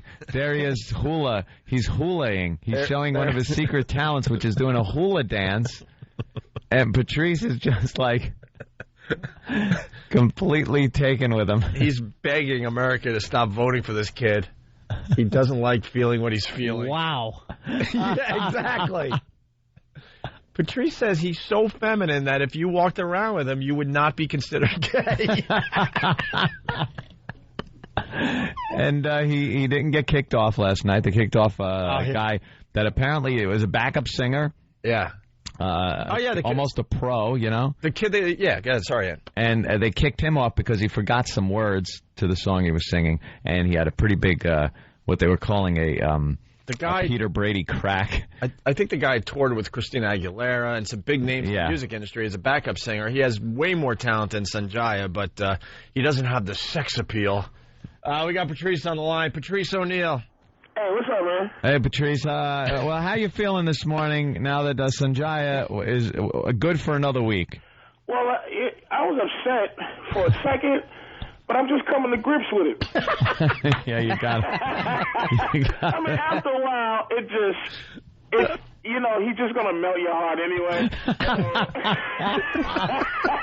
He's going to melt your heart, this kid, man. And, people, of course, you start saying this stuff. People send MySpace pictures. Yeah. And I look, and it's like, you go, oh, these ass, blah, blah, blah. But you look at him, and you go, he is as pretty as legend says he is. It's like he's legendarily pretty, and he's not going to get kicked off. I'm telling you, I'm sitting there, I'm shopping for birthday cakes for his 18th birthday. I'm going to find out what his birthday is? Yeah, because he's 17 years old. Yeah. And I'm starting to think maybe there's some kind of angle where Patrice is infatuated with him because he almost looks like a Brazilian girl. Look, I don't want to break any statutes because he's only 17, and it's just when sometimes you turn away, and how you gay joke, you know what I'm saying? Yeah. Gay joke. Sure. It's beyond. It's like a beyond a gay joke. It's almost like it's so comfortable where, you talk to people about it, and then you laugh, and then afterwards you start going, oh, look at how pretty he is. Hey, know who's feeling this as well is Eric Logan, the program director. Well, he runs the company basically for XM. Yeah. He is cursing America too because Sanjaya is still in it. He looks like Halle Berry's high school photo. Yeah. Why would Elo even? He has to understand that this kid cannot get voted off until it's really down to where America goes, I cannot participate in this fiasco anymore. Like the kid that got voted off, you can vote him off because, first of all, the reason America voted off is because the kid was arrogant. The backup singer dude, he was an arrogant guy who goes, look, I know what I'm doing. So people are ready to just get an arrogant Negro bumped off for the people who are voting. The next is that the other white girl, and Sanjaya is going to make it, and then the pretty black girl. Sanjaya's going to make it at least 4 more weeks. And if he makes it through next week, then he goes on tour, because the top 10 go on tour all over America. So he's definitely going to make it another round. And he has no clue how awful he is. He just keeps smiling with those big teeth. And he does have a clue. He knows. You should see his sad little watery eyes every time time he makes it through. Wait, so you think he's playing America like he knows that he's really awful, but he also knows, like, he's smart enough to know that America will keep voting for him as long as he, stays looking pretty and changing his hairstyles and stuff? Well, these people have stylists, they have PR people, they have everything. They run the gamut. And if no one's telling him, keep being you, an awful singer with this little charming little child thing you got going on, he should just sing. He should sing only songs that little white girls would sing in talent shows, like The Sun Will Come Out Tomorrow. He should sing only songs from Annie. and he should sing, like, Somewhere Over the Rainbow, just all those, like, heart-wrenching songs that sound good no matter who sings them. Songs that give you hope. Right. And then at the end, when you go, tomorrow, and then at the end just go, I love you tomorrow, and then just cry. Yeah. Just start crying on stage. I believe Osama bin Laden could sing Somewhere Over the Rainbow, and he would get people getting teary-eyed in America. It's that type of song. He's going nowhere, and the longer he stays... Dude, you got me watching this show more than I would normally watch, and I was laughing so hard because... They're playing us, too, because they were the last two left. They had to send one person home, and it was Sanjaya and the other dude, and I'm like, oh, God, this is so obvious. Sanjaya made it again. Yeah. And if I wasn't so tired, I would have called you again to laugh at you. And he's clearly an awful singer. Yeah, yeah. Bill, it's not even close. He's got no power to his voice. He can't keep on key. Is that Bill? Yeah, Bill Burr's in today. Have you seen it? No, I don't watch it. Have you seen the kid? Yeah, we watched a few video clips. He looked like Halle Berry's high school photo. Wait, here's the song. Here's the song he sang, Bill, just to get you up to speed. You decide. He sings "Ain't No Mountain High Enough." Ain't no mountain high, ain't no valley low, ain't no river wide enough, baby. If you need me, call me. No matter where you are, no matter how far, just call my name. I'll be there in a hurry. You don't have to worry, 'cause baby, there ain't no mountain high. And the backup singers drown him out. He's got no power. His little lungs. That's all backup singers. No river wide enough to keep me from getting to you, baby. Whatever. That right there is why I never watched that show, because they sing the corniest songs. Awful. Like tie a yellow ribbon around the old oak tree. Just like, I can't watch this stuff. Well, one of the contestants decided to sing a Pearl Jam song, and American went, what? Get him out of here. And the judges didn't even really know the song. Like, how do you not know Pearl Jam and you're in the music industry? They did, like last year, they did something like Barry Manilow Week. Yeah. Where they had them all singing Barry Manilow songs. Yeah, because that's what America knows. Up with the 58 facelifts. He did. One of the contestants sung a 311 song this year, and all the judges, all three of them, did not know the song. Know the song. And it was a huge hit on the radio. Yep. But, Patrice, there you go. Congratulations. Hey, look. Your fantasy gets to let me tell you continue. something. First of all, before I hang up, please, do not try to make me the gay scapegoat. All of heterosexual America is in love with Sanjaya.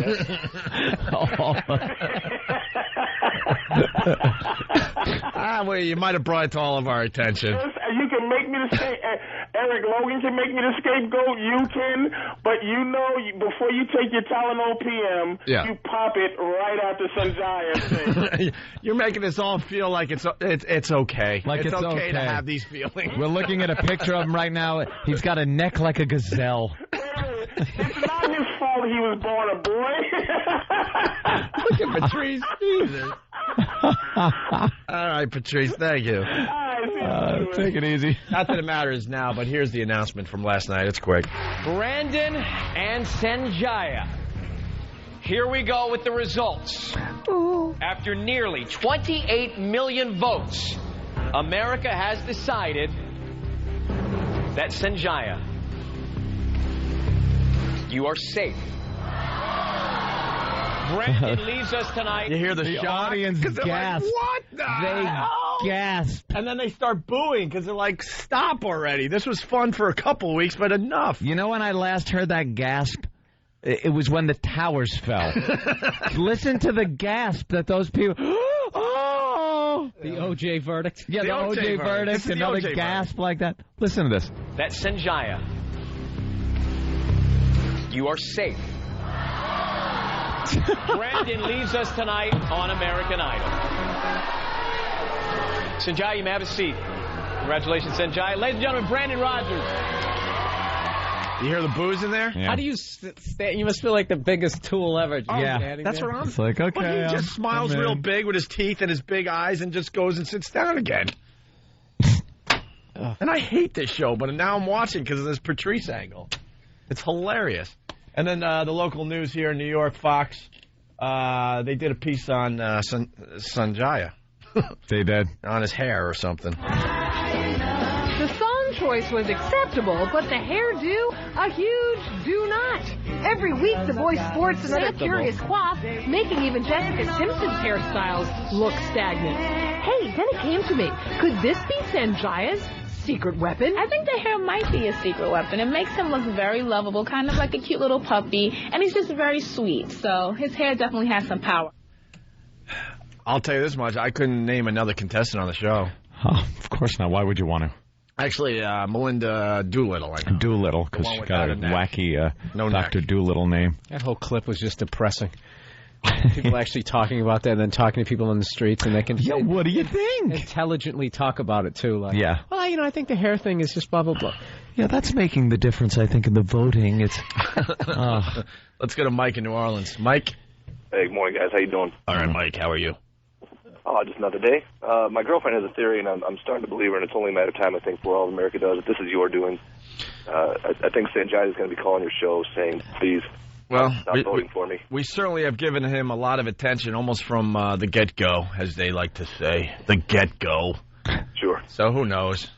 But I'm pretty convinced that this is the pest doing. I would like to think that. I don't know. I think, a lot of Indians, there's a lot of Indian people voting for him. They kind of, I think the Indians and the gay are voting for him. Gay guys are voting for him. The little girls are voting for him that think he's cute. And I believe the construction workers, too. Yeah, construction workers. No, when you give your kid, if you give your daughter, like, a slutty name, she becomes a slut. And I think if you give a kid a sexually ambiguous name, like whatever the hell this guy's name is. Yeah, what does that mean? What does his name mean? Moccasins. Sanjaya. Yeah, that is a name that's kind of like, what? Suede. You wouldn't know that if you fill out a job application, you would look at the name and then you'd have to look at the sex and what's circled. I would think it would be a girl with one of those fake diamonds in between her eyes. Right, exactly. Sanjaya. Oh, that's a pretty name. We need a new secretary. Whoa. Hey. I can't hire you. Then he starts huluing. All right. Yeah, all right. You're girl enough. The hula. More people vote for American Idol than vote for, the President of the United States. Yes. It's a sorry state of I found out what it means. You know what his name means? It means scrunchy. Scrunchy. There you go, Bill. Chris in Jersey, what's up? Hey, I come from a little town called Lodi. It used to be called, Lodi, lots of damn air. Sorry about that. Italians, now it's lots of damn Indians. And, the biggest production company out there right now is Bollywood. That's who's voting for him. It's all the Indians that are immigrating into the country. Bollywood? Bollywood. Is that what they call it? Yeah, they call it Bollywood. It's Bollywood. It's kind of funny. It's not Hollywood, it's Bollywood. Yeah, it's a big movement. Yeah. Well, I guess there goes our idle talk. Thanks, Chris. Yeah, thanks, Chris. You just ended our... I like that. We have a segment until a caller completely ruins it, and then we just move on. And then we regroup by doing this. Here with everyone else. Hi. Opie and Anthony Show. How are you today? You know what we missed yesterday? I don't think we even mentioned Whip Mal Wednesday yesterday. I was listening to the replay. I'm like, what the hell is wrong with us? It made me all confused. Like, I depend on that so I even know what day of the week it is. I thought it was Tuesday yesterday. It's our hump day. Yes. And it was a beautiful day in New York. We should have been talking about it the entire show. I know. We blew it. It just shows you that we're really busy with the radio program. Yeah. Bill Burr in studio today. I think Caroline's next week. Oh, yeah, that's right. Bill Burr at Caroline's all next weekend. Go see Bill. 22nd through the 25th, myspace.com/Bill Burr. See, he knows how to plug. There you go. Yeah. We get Patrice in here. We don't pay these guys.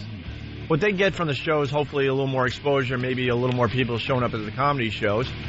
And then Patrice does a fine job for us, and then it's time to plug, and he's like, I don't know. You don't know where he is. No, it's because he's smitten with some hermaphrodite young lad. Don't forget about the O&A Traveling Virus Comedy Tour. First stop is Las Vegas, Nevada, August 14th. The Joint Hard Rock Hotel and Casino.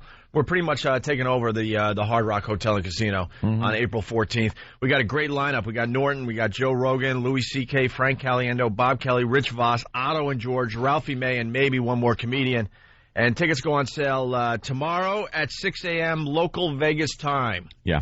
What night of the week is that? The 14th. It better be a Saturday because we don't get any days off from this radio show. We fly in, do the show, and fly out. When is this press conference?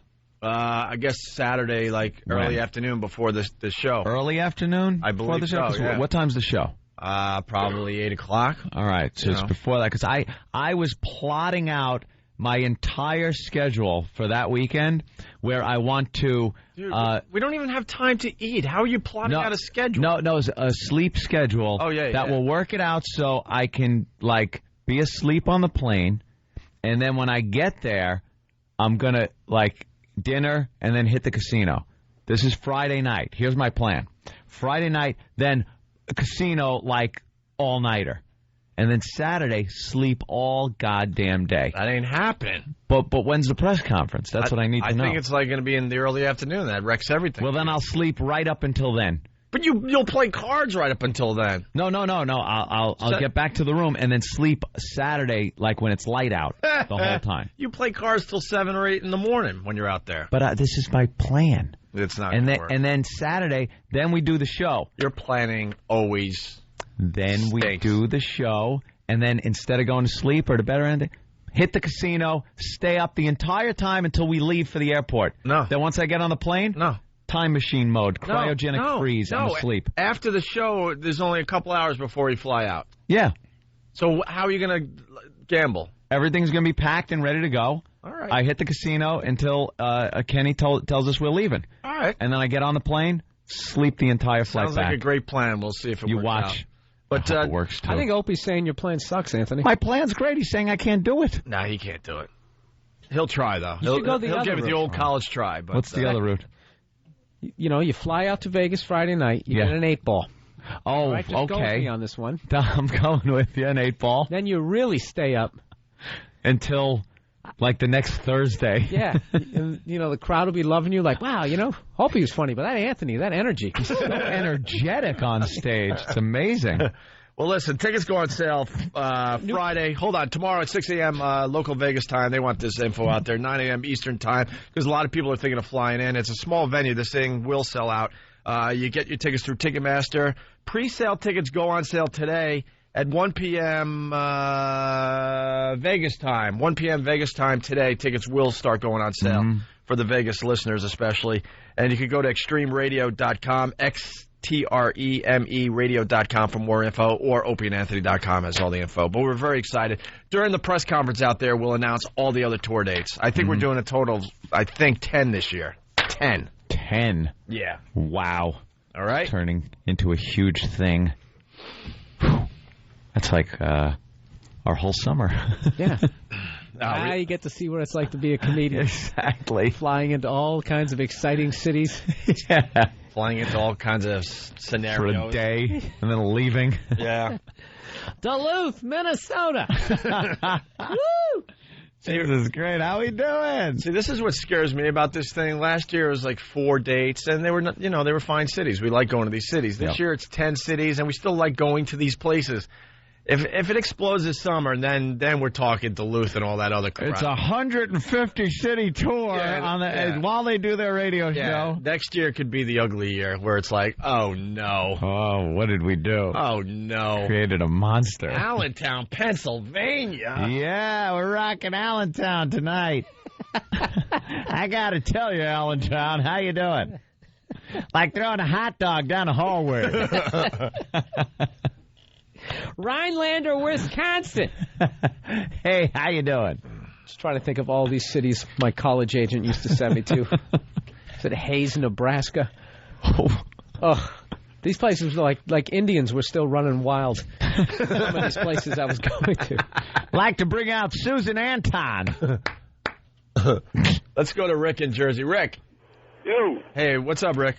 Yeah, man. What is it? April or August? Did I say August in there? Yeah. Oh, what a dope. April 14th. I'm sorry. August. Wow. Really? No one else picked up on that? I didn't. I'm sorry. I'm trying to figure out which one it is. I want to get to it. All right. Yeah, obviously April 14th is the first one. Is that Rocky Balboa? All right, thank you, sir. I'm trying to figure out which one it is. Hey, Bill, you were mentioning court shows. We were talking during the break about like TV shows that were like massively huge and then went away like that. Yeah. Who Wants to Be a Millionaire, even though it's in syndication with Meredith Vieira. That and a show that was giant, The Weakest Link. Dumbest show was like had this stupid catchphrase that everybody was just saying, and it had huge ratings. It had that obnoxious English woman, and then gone. No one even remembers it anymore. And Weakest Link, the same thing, because we were talking about Regis with his bypass surgery. I'm getting bypassed. He got it done. It was a success. Success. Of course it was a success. Godspeed, Regis. That's like just like working on your car at this point. Is that what it is? It's like tonsils. Well, maybe now. not you personally working on your car, but an expert working on your car. You would think the way he talks, he could just naturally clear it out just by yelling. Yeah, that would just like... I don't know, Gelman.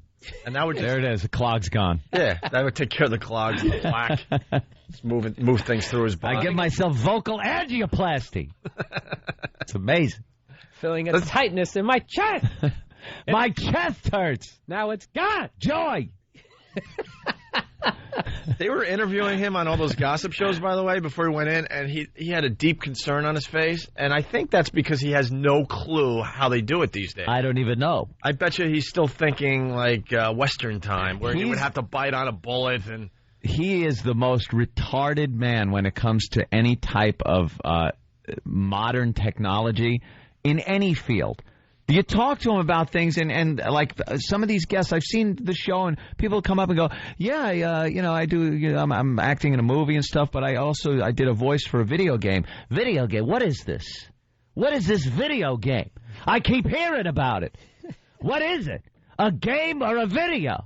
And he has no clue. Computers, they try to teach him. Like, I watched a show where they had a computer expert come out because the running gag was Regis knows nothing about computers. And you know it wasn't a gag. The guy just knows nothing.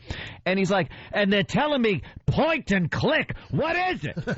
Point and click. It's the easiest thing on a computer you could do.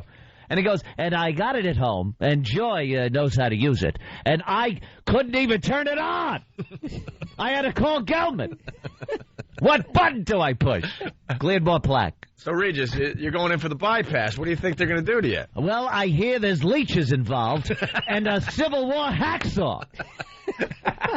They take a vein from a cadaver that was hit with a cannonball and put it in your heart. And I don't know. How are they going to numb the pain? With whiskey. Whiskey? They use bourbon or a mallet. I saw it on a cartoon once. He put a mallet over his head. You get a big bump, and then you go to sleep. Guy knows nothing about it. No clue. A witch doctor comes and sings a song. I feel like I got the plague. I had that bout with the typhus. He gets diseases that people haven't had for years. The croup. I think I got the croup. Scurvy. I got scurvy and the gout. But it was a success. So yeah, well, good for him. Most of these are a success these days. Don't they have to saw your rib cage in half? They're getting. Oh yeah, they got to open you up. They said that he's got it recouped now for a couple of months just to 5 weeks let the breastbone heal. Yeah, my dad had it. Sternum. Wow, the sternum. My dad had it done. Letterman had it done, obviously. I think the incision's getting smaller. They used to open you up like a zipper from, pretty much all the way down to your belly button. But now supposedly it's a smaller incision. They're getting even better with that. How do you not just die right there? They stop your heart, Bill. Regis's heart was stopped yesterday. They stopped it. I don't know what happened. That's what they just stop your heart. There's something called a heart-lung machine. Yeah, and they turn it on. Pumping the blood for you. It circulates the blood and oxygenates it and puts it back in your body until they put you put all the veins where they're supposed to be, and then they put the blood back through your heart again. That's definitely a procedure. You don't want to accidentally skip one step. You think he's there with the instruction manual? Like a recipe? Oh, no. I forgot number 3. Imagine your doctor shows up for the operation with a manual. Well, it's a first time for everything, Reg. What are you talking about? Hey, I don't know if this is true, but let's go with it. Jeremy in New York City. Jeremy, what's up? What's going on, guys? Hey. You guys are talking about how stupid this guy is? Yeah.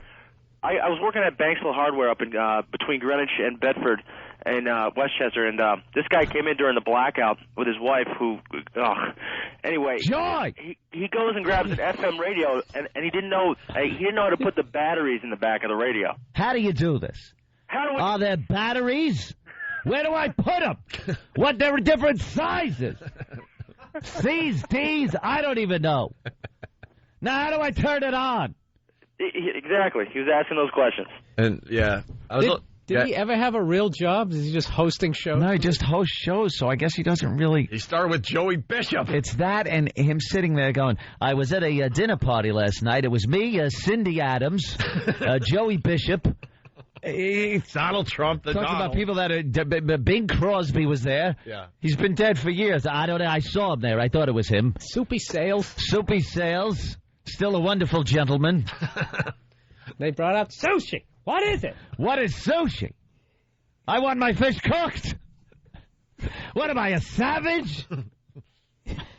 He'd be great on Jeopardy. Oh, he talks like the answers.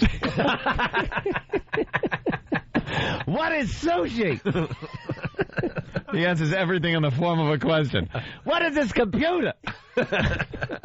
You're right. I'll take Mongolia for 200. What are Asians? He's just the champion every week. There he is. Up on TV. Nice. There he goes. Already on TV. See? No big deal these days. This is the type of motor that most automobiles run on. What's an internal combustion engine? And he's just asking. He doesn't know. He wins with like more points than anybody. Just he wins because he's so asking stupid. questions. He's asking. I don't know. I have no idea. What's a monitor? How do you hook it up?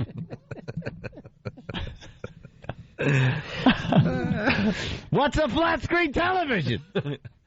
No, I mean, what is it? What is a cutlass? Spanish-American War for 700.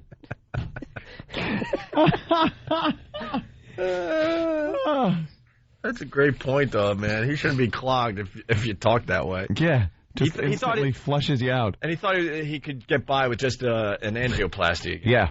I was hoping they'd just give me the angio.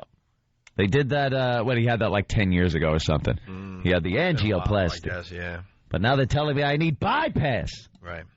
But we were gonna talk about shows that came and went. Yeah. We got on the Regis thing, but then you mentioned like the judge shows that are on right now. Oh yeah. Oh, there's so many of them now too. Judge Judy and Judge Brown and but they're all the same mold. They're the supreme power, and they're the people. Tough. Yeah, they're tough and gruff. And there's two people. And they're suing, one's suing the other, and one is like the judge is okay with, and the other one the judge has a problem with. There it is. That's the show. They they let one person go on and on and on, and the next one they go, hey, wait. I love how they act like it's a real courtroom. I know they say like their decisions are final and all that. They have some kind of mumbo jumbo paperwork you sign. But they're not real judges anymore. They're like retired. Yeah, but you're not going to get in real trouble like you would in a real court. Yeah, get thrown in jail for contempt. That's why I don't understand why these. What is contempt? I don't understand why these people don't go after these TV judges more. We do have a clip we're going to play for Bill where it got a little crazy. But yeah, I like this clip because I can't stand like Judge Judy. Just that whole. I said false anger, screaming at people, and she has to remind people really that she's a tough cookie from the Bronx or Brooklyn. I grew up in Brooklyn, Yeah. She's playing to the crowd. Yeah, the crowd. Right. the paid gallery. audience. But this is Judge Milan, I believe. This is a great clip. Listen to this. By the way, you're right. We haven't finished with April. In your letter. Nor have we addressed privity. Hold on a second, honey. I'm counselor. I am directing these proceedings. And I'm doctor, not honey.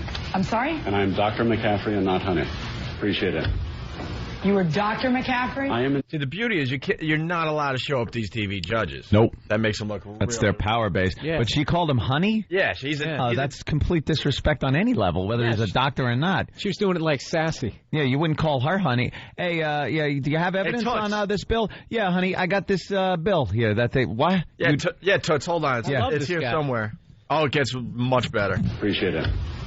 You were Dr. McCaffrey? I am indeed. Would you rather I call you counselor, doctor, or anything else? How about Dr. McCaffrey, Your Honor? It creates a tone of respect. Where I'm from, you sort of got to earn that. Guess what? Where I'm from, you're born with it. Oh, see, and all these judges where I'm from, like, I'm from the tough streets of Brooklyn back in the day. No, he called her out because she tried to pull that, let me tell you something. Yeah. Sweetheart. Well, you're supposed to call her Your Honor. She didn't earn any respect to be called Your Honor. You just know it because that's her title. And you're supposed to call her that. Like a doctor, you're supposed to say doctor. You're not supposed to wait until he earns his respect as a doctor. She's not. This is going to get good because that guy used the word indeed. Yeah. I am indeed. Indeed. Yeah, you're up to your neck in it now, sweetie. Well, sweetie, the guy pipes up again, and this gets nice and ugly. You make this purchase. It's supposed to be a happy day in your life. This is like financial security for you for quite some time. And instead, you gotta jerk around with this for the next year. Watch yourself, Your Honor. Get out of my courtroom. Get A pleasure. Thank you. No, he's not moving fast enough, Douglas. If Douglas touches me, you will not be happy, Your Honor. You know what? If Douglas beats you to a pulp, I'll be delighted. Get out. Oh, wow, real tough. Wow. It's great to see one of these guys go, look, there's nothing you can do. It's a stupid TV show. Jerked around. He goes, She watch just your mouth. lost. I never heard her lose. She just lost her. Yeah, absolutely. He didn't like the jerked around Get him thing. out of court. I'd be delighted. He never lost his cool. No. She turned into Doyle from Sling Blade.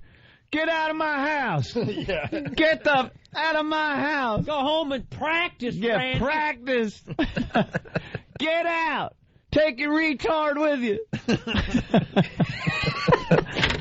Doyle. She was either doing that or doing like that old school comedy. Somebody said, how do you get to the Boston Comedy Club? The guy said, you go up 95. I said, get out of here. Get out of here. She lost her cool. She did. She blew it. That's Jackie Gleason, isn't it? Yeah. When, what's his face? He'd be sitting there getting prepared to do something, doing that little precursor. Come on! To breakdancing. Why I oughta. Norton. And then we got to play the cat thing, and then we're going to break, and Greg Proops is joining the program. Dan, you like this one, right? Yeah. Why? It's a nice clip that's making the rounds right now. It's just, a reporter getting it. She has to be holding a cat for her report. I think it's about abused animals, so their heart's in the right place. Oh, no. But I don't know if this was but this was an actual victim cat, but you can hear how unhappy it is, and then you kind of hear it attack her, and then at the end you just hear her kind of softly whimper. Oh, no. And it's all on live TV. Yeah. The cat attacked her? Wonderful. Yeah, let's listen. Jail is not enough for the judge who sentenced this pair on animal abuse charges. Fox 8 News reporter Kathleen Cochran live in Russell Township with the cat. Hi, Bill and Stacey. Well, the couple is accused of throwing two cats like this one here out of their car and killing them. Now, as part of their sentence, this little guy's having fun, but now as part of their sentence, the couple is going to have to come right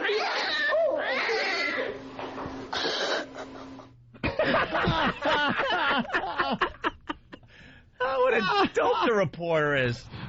She obviously has never handled a cat before. He's having fun now. No, that's not the fun sound of a cat. You hear that noise, you throw your cat across the room. Yep. That's like from all the, they just can't be honest at any point. It always everything has to be upbeat. Upbeat. Yeah, this one's having a good time. Having fun here. Nothing but sunshine. Gonna gouge your eyes out. This one's in a good mood. That is an angry, angry cat. Oh, there's the clip, huh? Yeah. Well, we got part 2 of the story here as you watch that. Okay. Well, there are lots of cats here. All of them are nice, and honestly, it's my luck that something like that would just happen. I'm obviously not a cat person, but the people here do say that they are looking forward to this couple coming in and hope that they can leave here with some type of an education. I've been holding that cat. Everything had been going well until right when we came on the air, but I'm fine. Maybe just a little scratches. About reporters and animals, and that will end up on a reel for somebody. Oh, no kidding. That was like an out-of-body experience. How embarrassing. No, we're glad you're okay. That's all that matters. So I'm just fine. Thanks. Glad you're okay. Like the cat was gonna kill her. Mountain lion. Like it was a mountain lion, right? She did kind of get Oh, she got the it in cat the face. grabbed her neck and the side of her face. Yeah. Oh God, she's pissed. And she said it. She's not a cat person. Any cat person would know that's a noise you don't want to mess with. Cats. I can't read their moods. Yeah, they're cool with you, and they just never just they don't have that. All right, now they just start scratching. Yeah, they could be completely cool with you 1 second, and then you scratch them wrong, and they do that rollover on their back, grab you with their front and rear legs, and just bite you. Oh, and they're like a featherweight too, like lightning quick hands. Yeah. They can whap you 3 times before you even know what's going. Yeah. What happened? I'm bleeding. It's that dark blood from the major artery. All right. Hey, we got to step aside. Greg Proops joins the program next. It's Opie and Anthony and Bill Burr. It's the Opie and Anthony Show. The Opie and Anthony virus.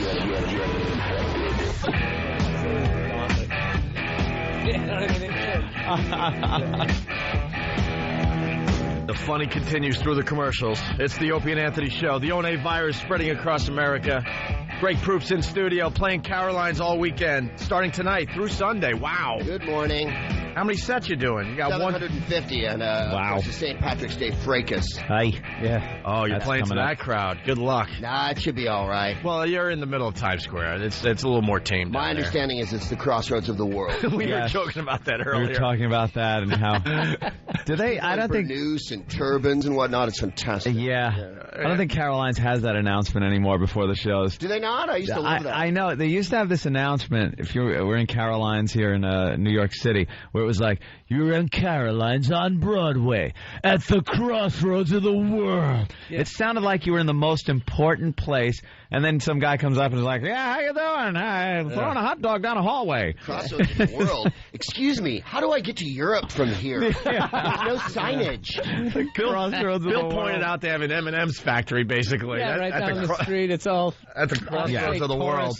Flip-flops and TGI Friday, hula hands. The crossroads the of the world Garden. Really have some guy spray painting planets and unicorns on the street. All nations are represented. Yeah. That's what makes it the crossroads of the world. You got the naked cowboy over there. Oh, yeah. Cowboy? It's great. Picture a statue of George M. Cohn. It's nice. Great stuff. That's why I like Las Vegas, because they have like all the different cities. It's like white trash Europe. Like, I don't need to go over there and go to all of them. I'll go to the New York casino. I've been to Italy. I went to the Venice. Hey, you're making fun of Anthony now. Anthony does this down in Disney. Oh, that's when I go down to Disney World and go to Epcot. Why travel when Morocco is like right next to Germany? With someone in a Winnie the Pooh suit. I could go in there and get a beer stein from Germany with all the different dates on it of all the different eras in German history, except for one. They leave out in Disney.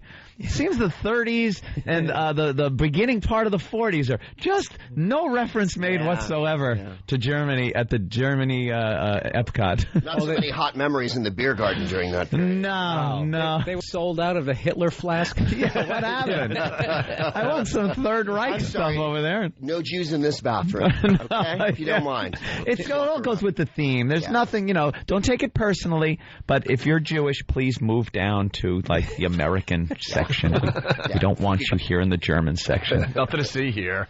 Move along. I'm sure they leave out a few countries, too. I don't think there's, like, an Eritrea exhibit or something. No, nothing like that. The flies off this. No, there's no Sudan. You don't get any of that. No, sadly. Only the pretty ones, the nice ones, are represented. Yeah, France. Yeah, France. Lovely Italy, places like that. Italy, you could eat at these places. Mexico. You can eat at these places. Wonderful. Yeah. No Estonia.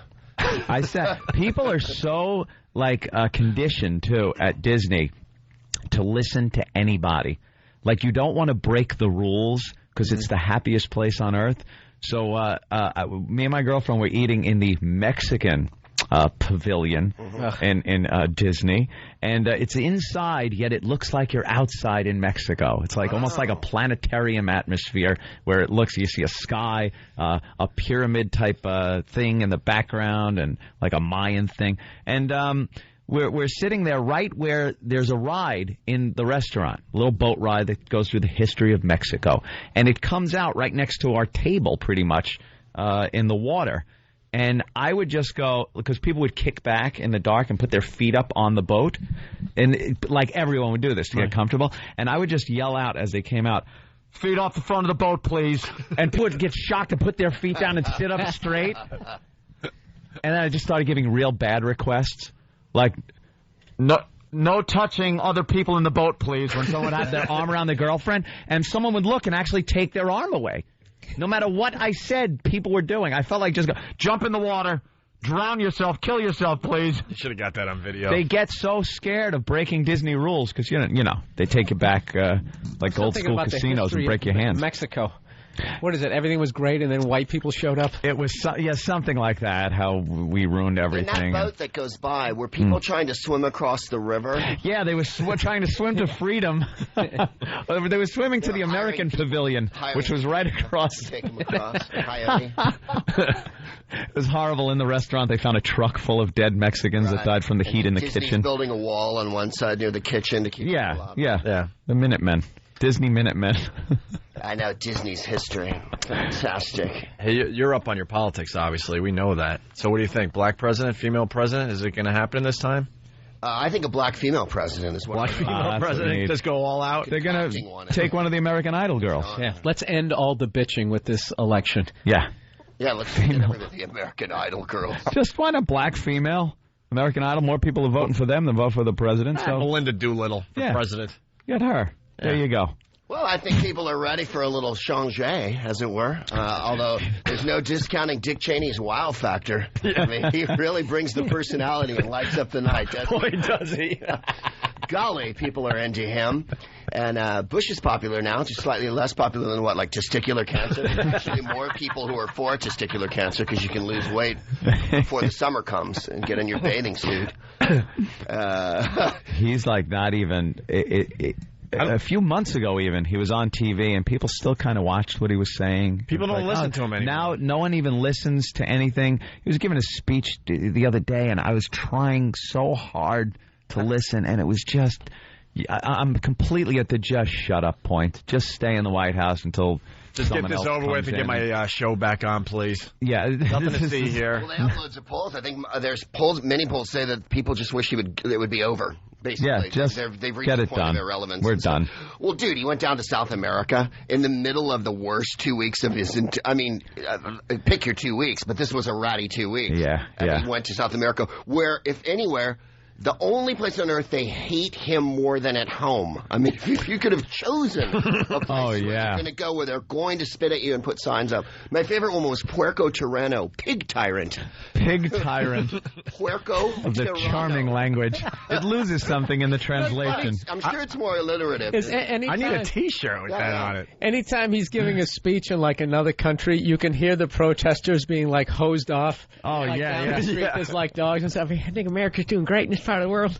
You know what it is? Here in America, when he gives a speech, they like put a perimeter up that's ridiculous. Oh, yeah. When he goes to other countries, they're like, all right, set these people aside, but you could still hear them in the background. Like you're saying, you hear like the cops firing off tear gas and whatever else they need to do. Who's that guy down there who just Hugo Chavez? Yeah. Who's just saying you can smell sulfur? Where he was standing by the podium at the UN. He's a political corpse this time. Yeah. Instead of saying I can no longer smell the sulfur, he's a political corpse. So basically, the president of Venezuela has written him off as irrelevant at this point. And he went down to talk about biofuels. Yeah, biofuels. A guy from Texas whose family's in oil went down to talk about biofuels to Brazil. They can make it out of corn and wheat No, he's on a roll. He's on a real roll. And I was just in Washington 2 days ago, and the Attorney General came out and said mistakes were made. Yeah. my favorite blanket. Mistakes were made. They used a loophole, I love this, in the Patriot Act to just kind of fire and rehire some attorney generals without any congressional input or having to go before Congress and be approved. And it was just like, well, some mistakes were made. And I think the fact that the Republicans and the Democrats are coming out against this, it proves there's some mistakes. Some mistakes. Why can't we use that in our own lives to get out of crap? Hey, so, I was smoking some weed and had a brick and I'm selling it to people. Yeah. Some mistakes were made. Oh, okay. Can I go? You're free to go, sure. The fact that the cops arrested me shows that some mistakes were made. No, it is wild. They don't admit anything. But the thing is, Cheney keeps saying that we're winning the war and that people who are opposed to the war are what are causing us to lose it. Yeah. The logic of that is inescapable. I don't I don't see that. We're there, putting the troops in harm's way. At this point, I don't think it has anything to do with the protesters. I'll be honest with you. I think with all the protesting and stuff, because a lot of people were turned off by the Hollywood, as they call it, the Hollywood elite coming out against the war because it's business as usual. So people that were for this military operation were like, oh, screw you. These people live in their ivory towers. They don't know what's really going on. But even the hardcore people that were behind this war didn't need to listen to protesters. All you had to do was kind of just watch and say, wow, this ain't working. You didn't need anyone to tell you it's not working. It ain't working. Something is amiss when, they're doing cute little stories on the news, and then as a little tag you hear 138 people were blown to bits today in Iraq, and children in school. They can play that game because it's not like an army to defeat over there. They're just going to sit there picking off our guys. Yeah, there's no winning or losing over there. There's trying to gain control of a situation, which they're obviously not doing. You either got to go balls out or leave. There's no middle ground of just let's keep sending dribs and drabs of people there. You need to occupy a country by sending in so many troops that you could have them everywhere so no one could put together a goddamn transistor radio wire without you knowing that they're doing something. But they just send enough people. It's just enough people to blow up at random.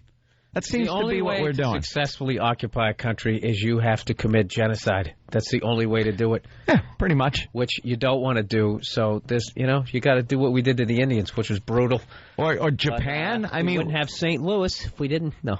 We really, hey, good old St. Lou. Japan.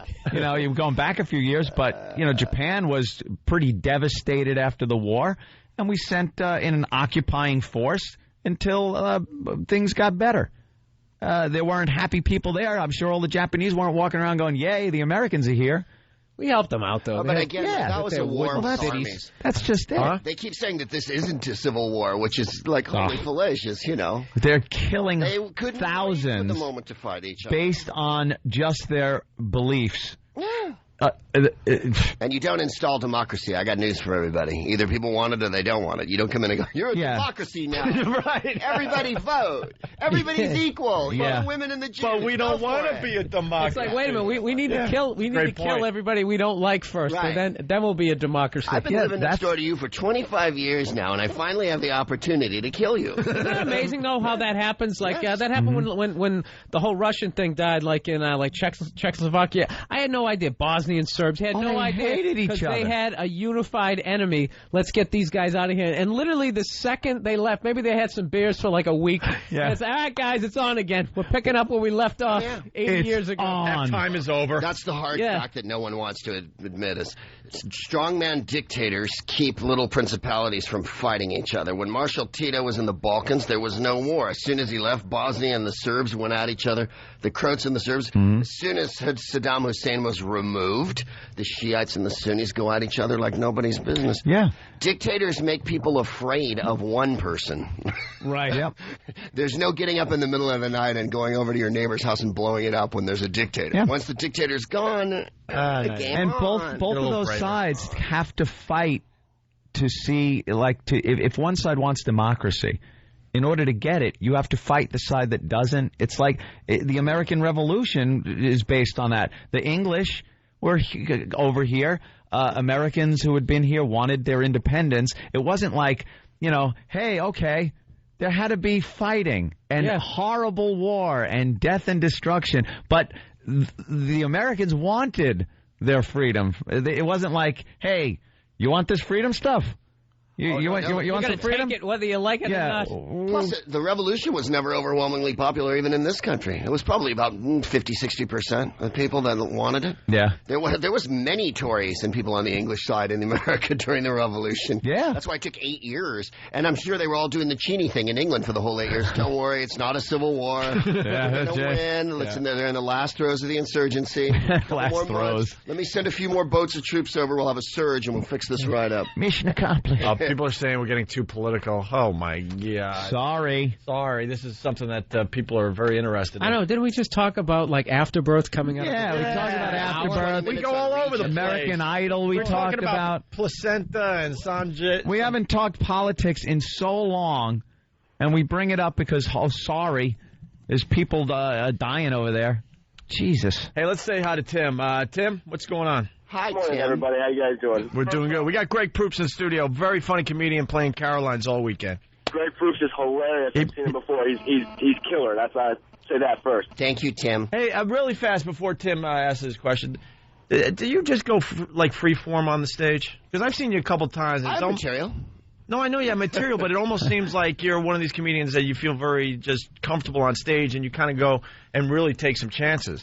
Well, I can do. If I'm feeling it, I'll go off the book. I don't feel like when I see you that it's like set up joke. You're kind of going free form and just really getting into some really good discussions. In other words, you feel that my act is disorganized. Honestly, joking. and you're lazy and you don't write. Yeah. Well, if you would write it down on paper, Greg, like you remember it from show to show. Honestly, like you weren't even prepared. Yeah. It's up there stammering. Up there and you pulled something out of the box, and I don't know what was going on. I'll tell you, from where I sit, it's very refreshing because there are comedians that go to Carolines. I go there a lot, and I'll see some people year after year, and it's like, oh my God, it is almost exactly the same set from last year. Yeah, no, I goof around and I try to mix stuff up, and even the stuff that I know that I do a million times, I try to redo it. I'm sure we all do. And you try to make it in. You're like Sting. You do a new version of like a reggae version on a loop. I have loop all my hair, and I have some talent. Yeah, and you're not going to pick up a loot anytime soon. A loot. Hey, Tim. Tim's an Iraq vet there. Tim, what's going on? Good morning, guys. Yeah, I'm a Marine Iraq vet, and just to say that, like, I agree with Anthony's comments that we need to go, I guess, balls out, if I could say that. Yeah. I think the biggest problem, we need to double the deployment time and at least double the troop strength over there in order to win this. That's the problem, is that we're too scared to keep people there for too long because everybody, they're doing the year deployments with the Army. World War II, you were there for deployment, duration. You got the war done because you wanted to come home. Yeah, by the time you get there, you get used to fighting. It's, hey, get ready to pack down. We're going home. The next unit's coming. And you're lucky enough to go back home, by the way. It's one thing or the other. We have to. We either have to be an occupying force with like martial law and the whole deal, or just get out and let them fight it out and see what happens afterwards. Maybe get another dictator in there to rule with an iron fist. But this strategy isn't working. Well, there was no coherent strategy, I think, was the problem. In the first Gulf War, there was overwhelming force. They had over 500,000 guys there, a billion countries, everyone unified. We were in and out. It took 6 months, and boom. Yeah. It's like an old Tyson fight. Yeah, for second one round, just bam. Up. Oh, you're dead. Another thing, though, you guys should know as well as anybody about how the media likes to portray something the way they want it to seem. Mm-hmm. Like when I was there, I was only there back in 2005, and the thing is, a lot of the people really, really do like us there. I didn't come across many civilians that didn't like us. I mean, kids, men, women, children, everybody would come up to us and hug us and kiss us and thank us. And it was more people from, like, other countries, like, Yemen and Saudi. That's where a lot of these, insurgents are coming from. It's not just Iraqis. It's a lot of people a lot of radical Muslims that just don't like us, and that's the battleground is Iraq. a lot of the people really do want freedom and really do support us and love having us there. Yeah, it seems like Iraq has turned into... Puts out the way they want it to sell papers, the way they want to sell the news. They make it seem like everybody hates us there.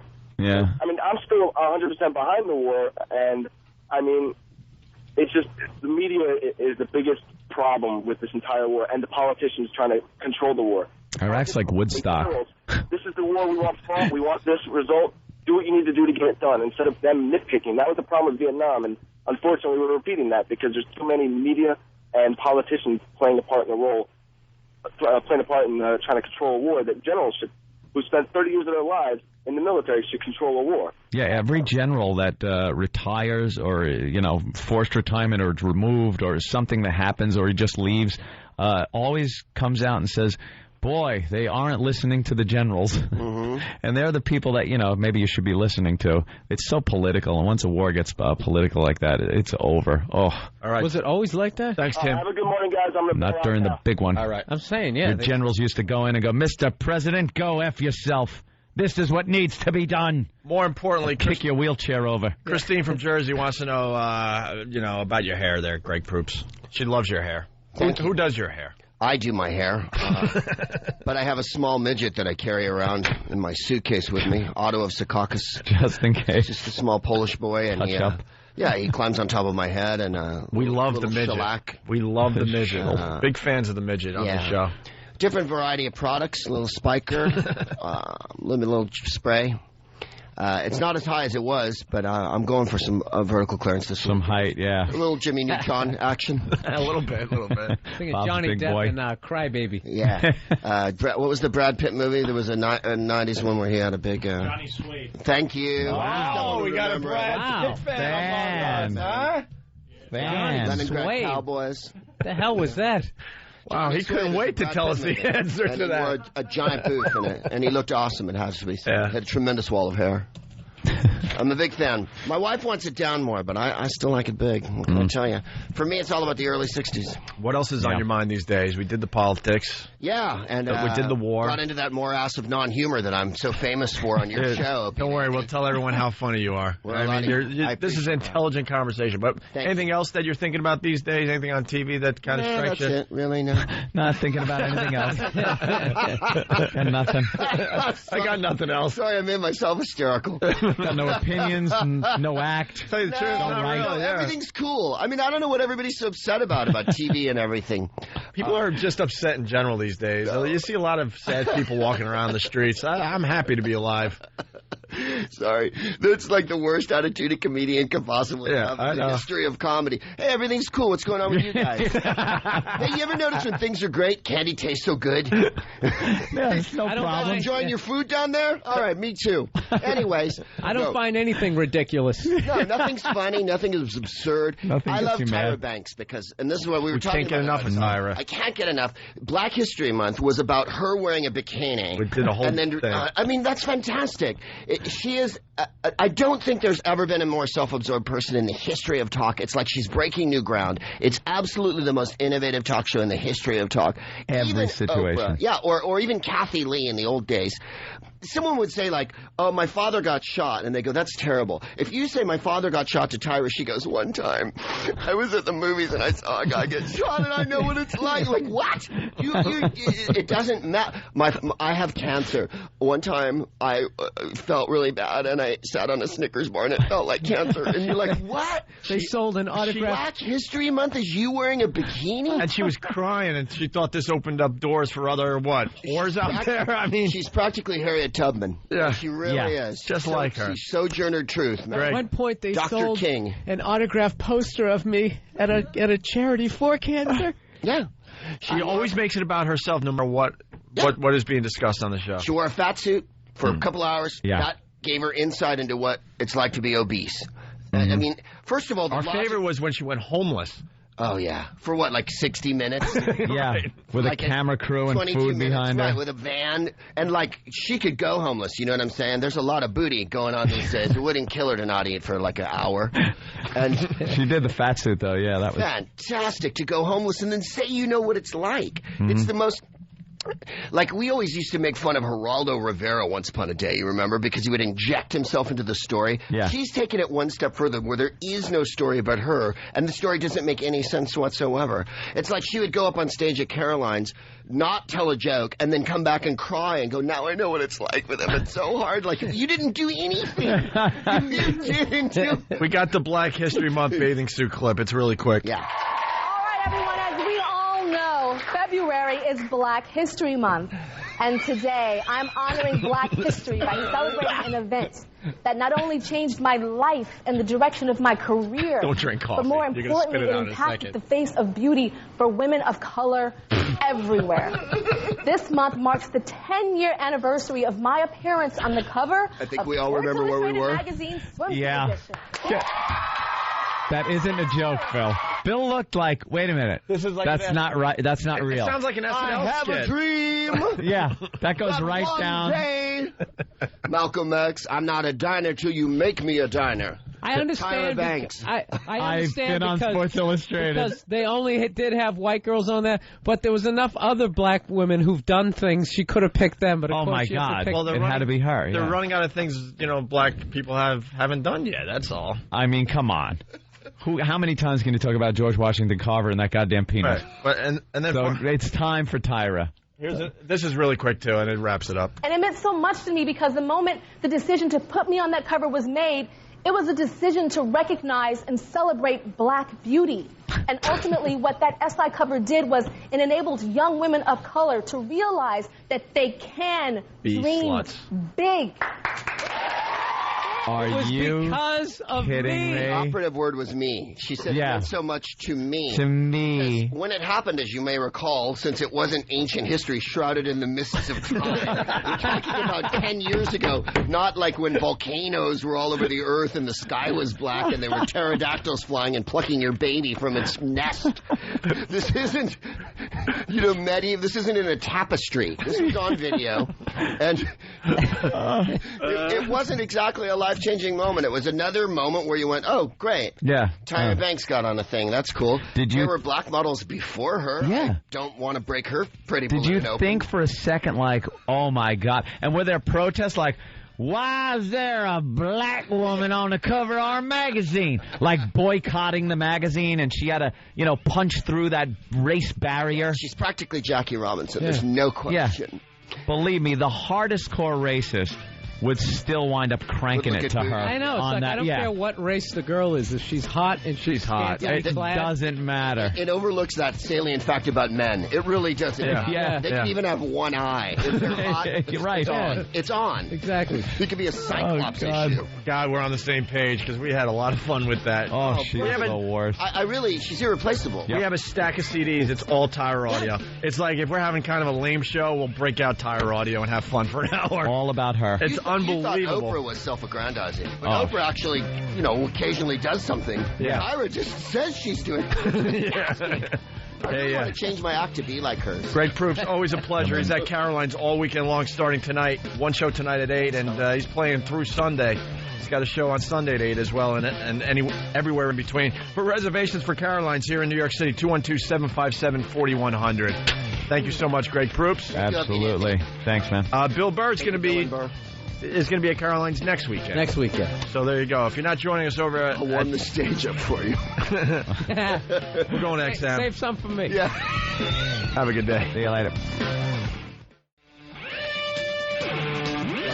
Here we are over at XM. Bill Burr made the walk, obviously, and Greg Proops decided to continue with us, which is very good news for the Opie and Anthony show. Thank you. He's the voice of Bob the Builder, so we're kind of talking about that as you guys were listening to Ecstasy of Gold.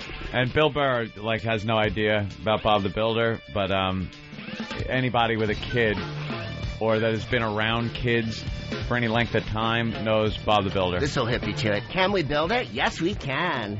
Well done, Anthony. Well done, Opie. Thanks. Oh, Bill, you should recycle. Well, it started with someone on This just sounds like Greg Proops to me. Pretty much. I gotta Same watch. voice as me. Well, I gotta watch the show. hold on. Dan from... You'll be bored after 20 seconds. It's for 2-year-olds. Yeah, Dan from Raleigh started this. Does Greg's contract prohibit him from saying horrific things using the Bob the Builder voice? And we asked that off air, and Greg's like, it's my real voice. I didn't have to to change it or anything for the. Is that a rusty trombone? Golly, Wendy, you should play that. Oh, Muck, put down that trombone. It's rusty. He's huge with the under 5 crowd, like you said. I'm big. If you can't walk yet, I'm all over you. And Bill asked, if you walk up to kids and try to freak them out, but you had a good answer to that. Yeah, I'd have to wear a construction helmet and be 3 inches tall. Yeah.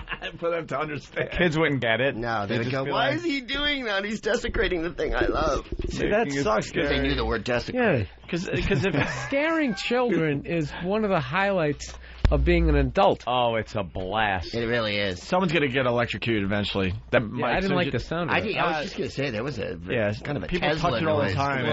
A little hum. One of these days, you're going to go up in flames. But Wizard. Yeah. Really, don't touch the mechanics, man. Hey, Dumbledore, or whatever. So he can't get the recognition for one of the hugest voices ever. Yeah, there you go. And you know what? It's just as well. I don't have to do public appearances because I'd have to wear a helmet and whatnot. And would be. And I couldn't fix anything, to be honest. Yeah. I can barely fix coffee. So do you get any like MILF kind of groupie action going on after a voiceover? Oh yeah, completely hot. Come out with your shirt open down to your navel, just coming out like Tom Selleck of the voiceover world. You've been there for my recording sessions. I wear PVC pants. Totally leave my shirt. In fact, I wear a mesh shirt, if you remember those. Oh, yeah. Tom Jones. Yeah. There you go. Like a total mesh shirt, and then there's MILFs waiting outside. Bob the Builder voice. That was awesome, dude, and I'll go recycle this. Reuse this. Yeah, the bad porno lines. It's great. I also noticed you sat down and you said, I love New York papers, because, you're from where? San Francisco? I'm from San Francisco, but I live in Los Angeles, and we have a newspaper, I think. And but we never have fantastic headlines like Campus Life Choke with Pills Study. Yeah. Which I went to campus once upon a time, and I never choked on pills. Yeah. I did, however. I didn't study either, but there was never a hyphen in between. Last minute bell shocker. It's hard for us to call these newspapers. Which one am I reading? Oh, the news. Yeah, the Massacre in Village, shootout. Hill smoking hot in D.C. That means Hillary. Yeah. Yeah. She's Hill to the Daily Hill. News. They just call her Daily Hill. News calls her because it's too short. You couldn't write "She hates America" every single time, so you have to write Hill. No, I do love the New York papers because news is not necessary. No. Well, I'm sure because when you go to different countries, like if you go to England or Canada or whatever, they have things in the news that we don't have here. Things like facts and information. Here, news is based largely on how people feel about stuff. That actually qualify. We're in a Tyra-esque world here. Right. Because people will go, like whatever on The View, they're always arguing, and Elizabeth Hasselbeck, who's possibly the most uninformed human alive. Probably the dumbest female out there. Yes, she's like and she represents the young demos for that show, the young female demos. I pine for Debbie Matenopoulos. I mean, like a bag of hammers is smarter It's so than her. uncomfortable how uninformed she is. And then she'll go, I just feel really passionate about it. And you think, well, it's all well and good that you feel passionate, but you have no information in your possession. Yeah, when she gets pushed into a corner and realizes that she's just getting killed as far as intelligence goes, she starts crying to get out of it. Right. That's her thing. She does it at home. YouTube has videos of her just crying. I think all I over do the place. that. Yeah. She uses the we ought to just start using that. She goes with you guys, you don't understand. The second I start feeling like I'm being beat up on here, I'll be like, guys. I'm going to do it on stage this weekend. If it gets a little hectic on Saturday on St. Patty's Day, I'm just going to start crying. And go, I just feel really strongly about telling jokes, and you guys won't let me tell them anymore. Last week, what was it? It was the government spying, and Rosie went like, it's bad that the government should spy on innocent people. And then it was, no, it's not. It's good, you know. And then she started crying. I know I'm not doing anything bad. Right, you can't back it up after 2 sentences. And I love her for that. I should have started crying when I didn't realize you can't light a log in a house, that you would actually die. I never even thought about the... Well, we learned that Brad Delp, lead singer of Boston, he committed suicide. It comes out today, thanks to the Boston Herald. And I guess he dragged in some grills. Two barbecue grills, lit them up in his bathroom. No one's ever heard of carbon monoxide. Yeah. No, but that's he did it on pretty, purpose.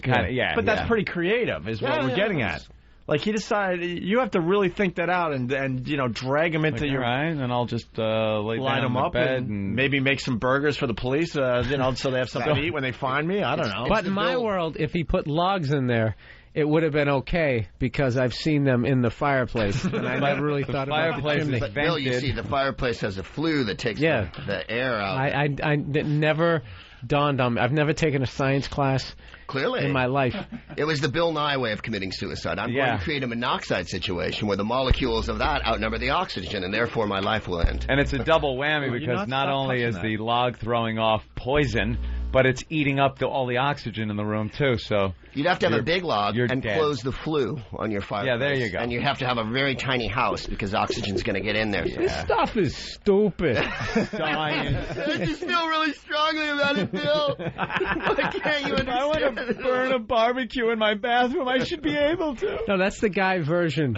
That's the guy version of crime when you have no information. This guy's a fag. Yeah, right. Just the big stupid dick. The guy version is then you just got to fight. Yeah. When you feel really stupid punch and someone is just killing you with their intelligence. Like, all right, now we got to fight because I have nothing else left. Right. I have no more ideas, so I'm going to punch you. I have to beat your brain down to my level of intelligence. Right. If I strike you hard enough, you'll be as smart as I am, and then we'll be on a level playing field here. We got a call coming in that could be a little Make your points now, buddy. David in North Carolina, what's up? Hey, Opster. Hey, first off, I want to tell you I love you guys, man. I love your show. It's the greatest thing I've ever heard. But I got a bitch about you. Y'all starting to sound like a bunch of bedwetting liberals. Well, bedwetting. Bush did it to us. What can I tell you? Anthony... I'm the furthest thing from a liberal. Anthony is... I'm not a liberal. You can't see... That's the thing. The second you say Bush is an awful president who's doing a shit job, you're a liberal. I'm a Republican. I consider myself conservative leaning. This isn't just the way you can explain it simply. If, I criticize the head coach of the Patriots, it doesn't mean I hate the Patriots. It means I don't like the direction that he's taking the team. You're a bedwetting Jets fan, is what it means. There you go. I love that. Yeah, if you're on the, I'm on the left. Yeah, I don't wet the bed. Automatically, you never wet the bed. There's That's what all liberals thing that do. automatically, if you're on the left, you're automatically like a pussy. Or if you're on the right, you're fucking John Wayne. Right, you're a gun-shooting psychopath. Your mattress is just full of big yellow stains. Oh yeah. You got to keep flipping it over because you wet the bed every night. Yeah. You sound like some Jesus freak conservative. Yeah, really? Bill Burr, I love you, man. I think you're great, but you're hopeless. I'm trying to say because I don't share your opinion? Exactly. Wait. I want to know why. Dave, go ahead. Why? Give us an example. Well, any little whiny-ass thing that comes... everybody sits there and complains on the show about all the PR problems, and they want to ban this, and the women get everything that they want. It's the liberal side. That they don't want is the liberal side. And isn't that really answering the question? Bush is an idiot, man. All right, I'm not saying that, but you got to, except for the war. He just contradicted himself. Except for the war, what? Do you understand Bush's the economy and everything? No, hold on. He's done a bad job. Bush has done an awful job because he's completely fixated on the war. You remember other presidents, and I mean both Republicans and Democrats, there would always be footage of them on the news sitting at a table signing things, and then they'd hand out the pens, or you'd see them with members of Congress, and they're actually working to help the country get a little better maybe. Whether they did accomplish that or not, they actually did something. I have not seen Bush do anything except stand up at whatever speech he's giving, and it doesn't matter how the speech starts. It could be fucking Cogswell Cogs companies talking about fucking cogs, and it'll turn into, we need it for the war, there for the freedom, cogs for freedom. It's like everything he's done revolves around the war. I will give you that, Anthony. You're right. But you've got to realize this is a different kind of war than we've ever fought in our history. No. It's pretty similar to Vietnam. Yeah. It really is. I don't want to sound like one of those, it's another Vietnam. It's not another Vietnam, but there are a lot of similarities. There's a way to deal with this type of war, and it's not being dealt with properly. He never answered the question how I was hopeless. He's just, you're hopeless. Yeah, how's Bill because hopeless? of this, that. You're just so far to the left, Bill. Like I said, I love you, man, but you just got, I respect your views, but you're just so far over there, I'm not going to bring you back over. I'm pro-choice, but I'm fucking pro-gun. I love my fucking guns. I want whatever kind of gun I want. I want to be able to buy it. But I'm pro-choice. So what does that fucking make me? How does that fucking... I want to shoot fucking fetuses. That's how fucked up I am. I love you, man. Don't get me wrong. I know you automatically get like pigeonholed. Like my view on abortion, I wouldn't want to tell anybody what to do, but personally, I wouldn't do it. And like porno, I think porno's bad for you. I'm kind of anti-porn in a way. Yeah, I just feel like it's like I view your soul like it's like pixelated, right? And anytime you ever watch something like you shouldn't have seen on the internet, you just feel a couple of cubes, float away, go away, and then you just kind of walk. Good. You're a little more evil. That's pretty good. I don't think it's healthy to watch. Yeah, but two gay guys want to get married. I don't give a fuck. Yeah, I don't care about that. So either. It's like that doesn't bother me. I kind of ergo the bedwetting, Bill. Yeah, now you're wetting the bed. Yeah, exactly. It's like I jump on both sides. How dare you have a complete I'm all for blowing, Osama bin Laden, blow those mountains up, nuke them. I don't give a shit. Whatever, right. Yeah, it's like you just... Get rid of them. If you have one opinion now, that's to the left or to the right, then you're hopeless. You know why? Because if you just described what you are and how you feel about things and how I feel about a lot of things, it lies in the middle somewhere, and no one really wants that because you got to fit into one of the categories or the other. It's become like wrestling. Yeah, you're either a heel or you're the baby face. Baby face. You can't be in the middle. You can't be a heel baby face. You're either dressed in black or you're wearing the white hat, right? Depending on how somebody views it. That makes it easier for everybody. Then they know what you are, and they know if they could like you or hate you. Wrong, man. Huh? No, I think we hit you right on the head. Yeah. No, I told you at the beginning. I respect everybody's opinion. I think you that's called what me this hopeless. country's made out of. Well, you are. You're way over there, Phil. See, he's not even hearing me. I just said I was anti-abortion and porno, so I'm not way over there. Well, you're just about over there. See what I'm saying? Like, you can't. Hold on. Forget it. David, at this point, you better just start crying. Just cry. I think you're hopeless. Or challenge Bill to a fight. That's your two options at this point. You're acting like a gay retard, and I'm very passionate about that. All right, David. Thank you. Thank you very much. All right. Y'all rock on, man. All right. Hi, Dave. Hey, you heard about the old lady getting mugged? No, what old lady? It didn't make San Francisco or L.A., the 101-year-old lady that got mugged? Listen, I'm for that, and I'll tell you why. Yeah? The old have a lot of money, and they're not they can't defend themselves. They're easy pickings, I call them. Yeah. Yeah. Oh, was I supposed to come down on the other side of that? Yeah. Was that bad? Yeah. I hate when old people get mugged. It's going to ruin your image. Yeah. This mugger hit her, what, 3 or 4 times? 3 or 4 times. Oh, yeah. No, I saw it in the paper yesterday. Yeah. Oh, bloody awful, of course. 101 years old, knocked her little wool cap off her head, and then she's still standing with her walker. She, at one point, for some reason, reached over to grab her purse back from the guy. 101. She doesn't know any better. And the guy just gave her this overhand right, panned to the side of her head, and laid her out. Knocked her right out. The old granny had a glass Gotta admit, jaw. that guy is going to survive in prison. You think? I think he is. If you could do that, you can pretty much do anything. Especially if his cellmate's over 100. He's got a real shot. Wait a minute. It took him 4 shots to knock the old broad down. I was talking about the heartless, just ice he has in the middle of his chest that he could just. But he's going to get no respect. 4 shots to knock that old broad down? Come on. I didn't even look at it that way. Well, Mr. Magoo is going to be raping him in prison. Yeah. Yesterday we were reading a column by Bill Gallo, and he's like, he wants to take on the punk, even though he's in his 80s. Bill Gallo's like, 80s. It's like, you're picking out old women. Why don't you pick on me, Buster? Right. Writes a whole column about it. And using language like, why don't you have a little moxie? It's like, oh, God. And then now you're calling out the guy. We're like, God, I just wish the mugger would take Bill Gallo up on this little challenge. What do you think you are, Jack Dempsey? Yeah, come on. I'll show you a left hook. I did some boxing back in the day. He was That's right. I scrapped. I did a little hugging. He's one of those guys. He has like an anchor tattoo on his forearm. Right. That's faded. The Marcus of Queensberry taught me a few throws. Marcus of Queensberry rules. Yeah. We'll duke it out. He puts his hands up like the Fighting Irish guy. Put him up. Put him up. I'll go bare knuckles with you punk. This guy just lays a pipe on the side of his head. And the same thing, the letters to the editor. They all want to take on this guy, but they're using fake names and screen names as they write into the paper. Quite the pugilist in my day. Were you? I'll give you a Sunday punch. I'll throw a haymaker, and you won't know where you're coming from.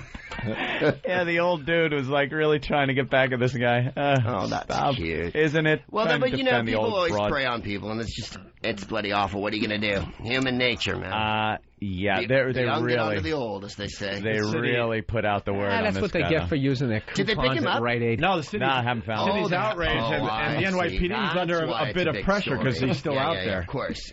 Plus, it's exactly the kind of tabloid story that all the New York papers are going to keep going. They love it because it was on video too. So is it? the news was able to show the surveillance video. Thank goodness. They showed it. I must have seen it, I swear, 80 times. They just keep showing it because they know people love watching that Not shit. since the lady beat up her kid in the car have I enjoyed watching someone get Video pummeled. like that. What do you think was great. in her purse? It was probably coupons, a couple cans of Tissues. Alpo. Gum, tissues that she lottery uses, ticket. dabs her nose and puts it back. Right. Some sugar packets from the fucking diner. a margarine plastic tub. Medication. Lipstick from 1972. Oh, honey, poor thing. And that old A change Series purse. E saving bond. A gold double eagle. Why do you go with the overhand? You got to go with the uppercut with the elderly. She was reaching down to grab the bag back, so he had a good shot at the side of her head with a little overhand. Knocked the wool cap off her So he head. punched her in the back of the head. It wasn't even legal in boxing. Yeah, it was what he like did. down on the side, kind of back. It really. Is Than punching it up? Punching. Yeah, well. It's come on, I gotta see fantastic. it. Here you go. Yeah, you got to take a look. Apparently, Bill and I have been living in a cave pull it, because of TMZ. Here it is. As you see, she thinks the gentleman is helping her with the door. She's walking out of, it looks like a doorway or an elevator or something. This is making me feel so much better about myself. Yeah. What was it you were saying about watching videos you oughtn't watch and then a bit of your... Yeah, this is going to be a few pixels going to fly away on you, Bill. And now, see, he's going to help. And then, bam, just clocks her. Three times right there. 101, by the way. Now he grabs her purse. Now he doesn't feel threatened, so he just kind of starts rifling through her shit right there. Let me see She what's in leans. here. He's going through her pockets. She then leans over like this, like, "Hey, give me that back!" And bammo, she's down. Down goes the old lady's down. The old lady's down. Down goes Gladys. Down goes Gladys. Stop the fight. And then he leaves on his pink bicycle. Yeah, that's a pink bicycle, by the way. He stole from a little girl, and then he went on to an 85-year-old. He was feeling good about himself. Those He had a hell of a were day. jabs. Little slash jabs. hooks. Yeah, little jabs he gave her at He was first. pulling his punches. In the end, he gave, remember when Larry Holmes was measuring his punches when he would do those overhand rights? Little overhand right. She looked like Cooney. Yeah, definitely. She's got a glass jaw, the old broad. It was embarrassing. I think that was Cooney's great-grandmother. Bill Adam from Texas wants to know if you got a conspiracy theory as far as that video you just saw. Conspiracy. Do I have, no, not on something like that. God, you're hopeless. You are a bedwetting hopeless case. You know, it's embarrassing she would even stand You don't want old Toto ladies to be Walker with beaten that up. guy. Yeah. No, I did a thing on this radio show I did about... He loves conspiracy theories. do you? Yeah, but I even said on the show, like, I've always believed, like, 80%, it always makes sense the first 8. It's like a bad movie. You're totally with it, and then the third act, there's just no payoff. You're like, Flying saucer at the behest of the CIA. Yeah. And Bush is an alien, then you're like, I forgot about that part. then it's like over. You know, I got a cousin who's got loads of books like that, and he showed me one, and that, you go, yeah, right, and then like page 48, then they brought the alien girl in to rape her, and all right, I'm kind of getting off the train now. What's your favorite one? My favorite conspiracy theory? Oh, golly. I have so many that I love. Anytime aliens come in, I really like it. Because that's the last redoubt of the scoundrel. Much like people who are psychopaths wrap themselves in the flag whenever the going gets tough. You disagree with me, therefore you hate what I love. No, I didn't say that. Anytime an alien lands is the time that I love it. First of all, I love Bigfoot, okay? I don't know if that's a conspiracy theory, but I adore all mythical animals. And I hope that they all live together and there's a lounge where the Loch Ness Monster and Bigfoot and the Yeti are hanging around together. And I've come to realize there's an animal in Canada and near Vancouver called Ogopogo. Yeah, we heard about him. Ogopogo, he's the Loch Ness Monster of this lake, Okanagan. And I bought his doll, and the doll has, the Ogopogo mythical doll creature has 4 lakes. There's one in Michigan. There's one in New York. There's so many of the monsters that they couldn't be bothered to make a specific monster for this lake. So we've done one generic. Oh, they franchised it. Yes, and to me, I think yes, because if the monsters had it in their power, that's what they would do. They would be on the phone with each other and emailing and whatnot. And we got to get the merchandise organized. So the ancillary's killing me here. I have a purple head. I'm more you have into a blue head, conspiracy. and yet we got to go with the green thing here so I can sell more. I'm not into like myths, like animals and that stuff. I just like conspiracy, the whole. There's 10 guys running the world. I mean, come on, man. That's like comic book That's shit. True, How can you... There are 10 guys running that the whole world. thing. They is meet in an ridiculous. office. It's right near here, in fact. Is it? Yeah. Do you remember in the X-Files when they would meet in that room with everybody had green upholstery? Yeah, that was great, and they kind of hammered out what was going to happen. Everybody knows the Illuminati loves green upholstery. Anytime you're in a room... And they smoke cigars, and they're all sort of middle-aged to aged men.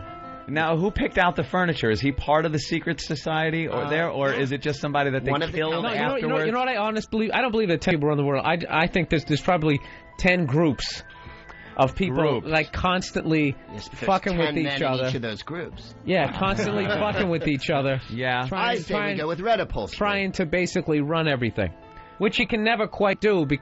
So there's a kind of a battle going on? Is it a physical battle or just a battle of wits? Like a ha-ha, I'll get you next time? No, like going to war and that. Like I think like a lot of the stuff that we're trying to do, just putting like bases everywhere we go. That's a way to like try to take over the world. I think that's fascinating. Take over to the me. world.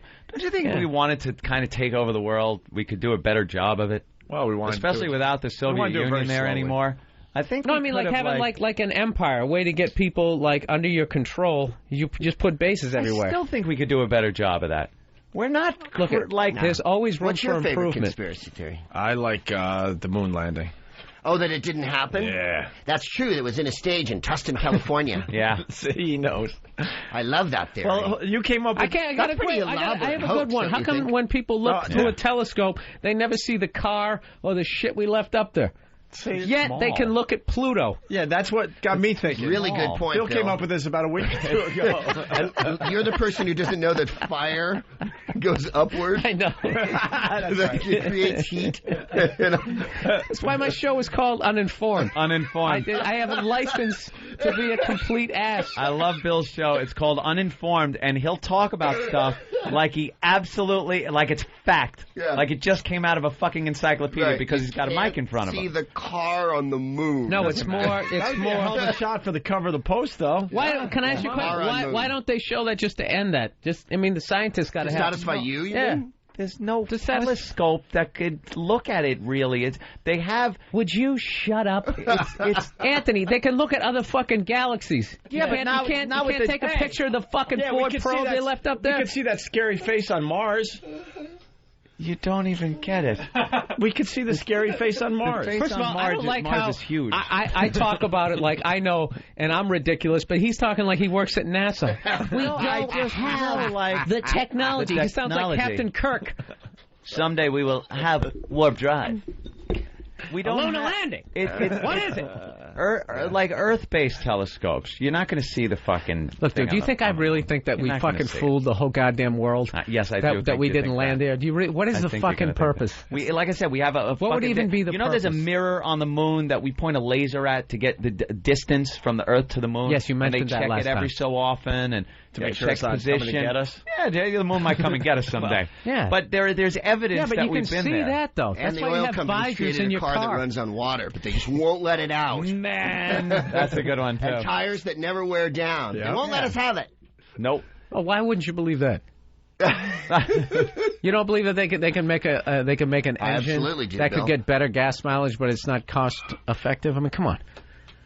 These hybrid now cars you're are... Mr. Science? No, you know what I'm basing it on? The fact that you have no information? No, there's a microphone just let me finish before you destroy my opinion. I won't destroy your opinion. There's like, shut up, Greg. Bill. Shut up. Oh, boy. There's like hybrid cars, right? Get like 35, 40 miles a gallon, right? Yes.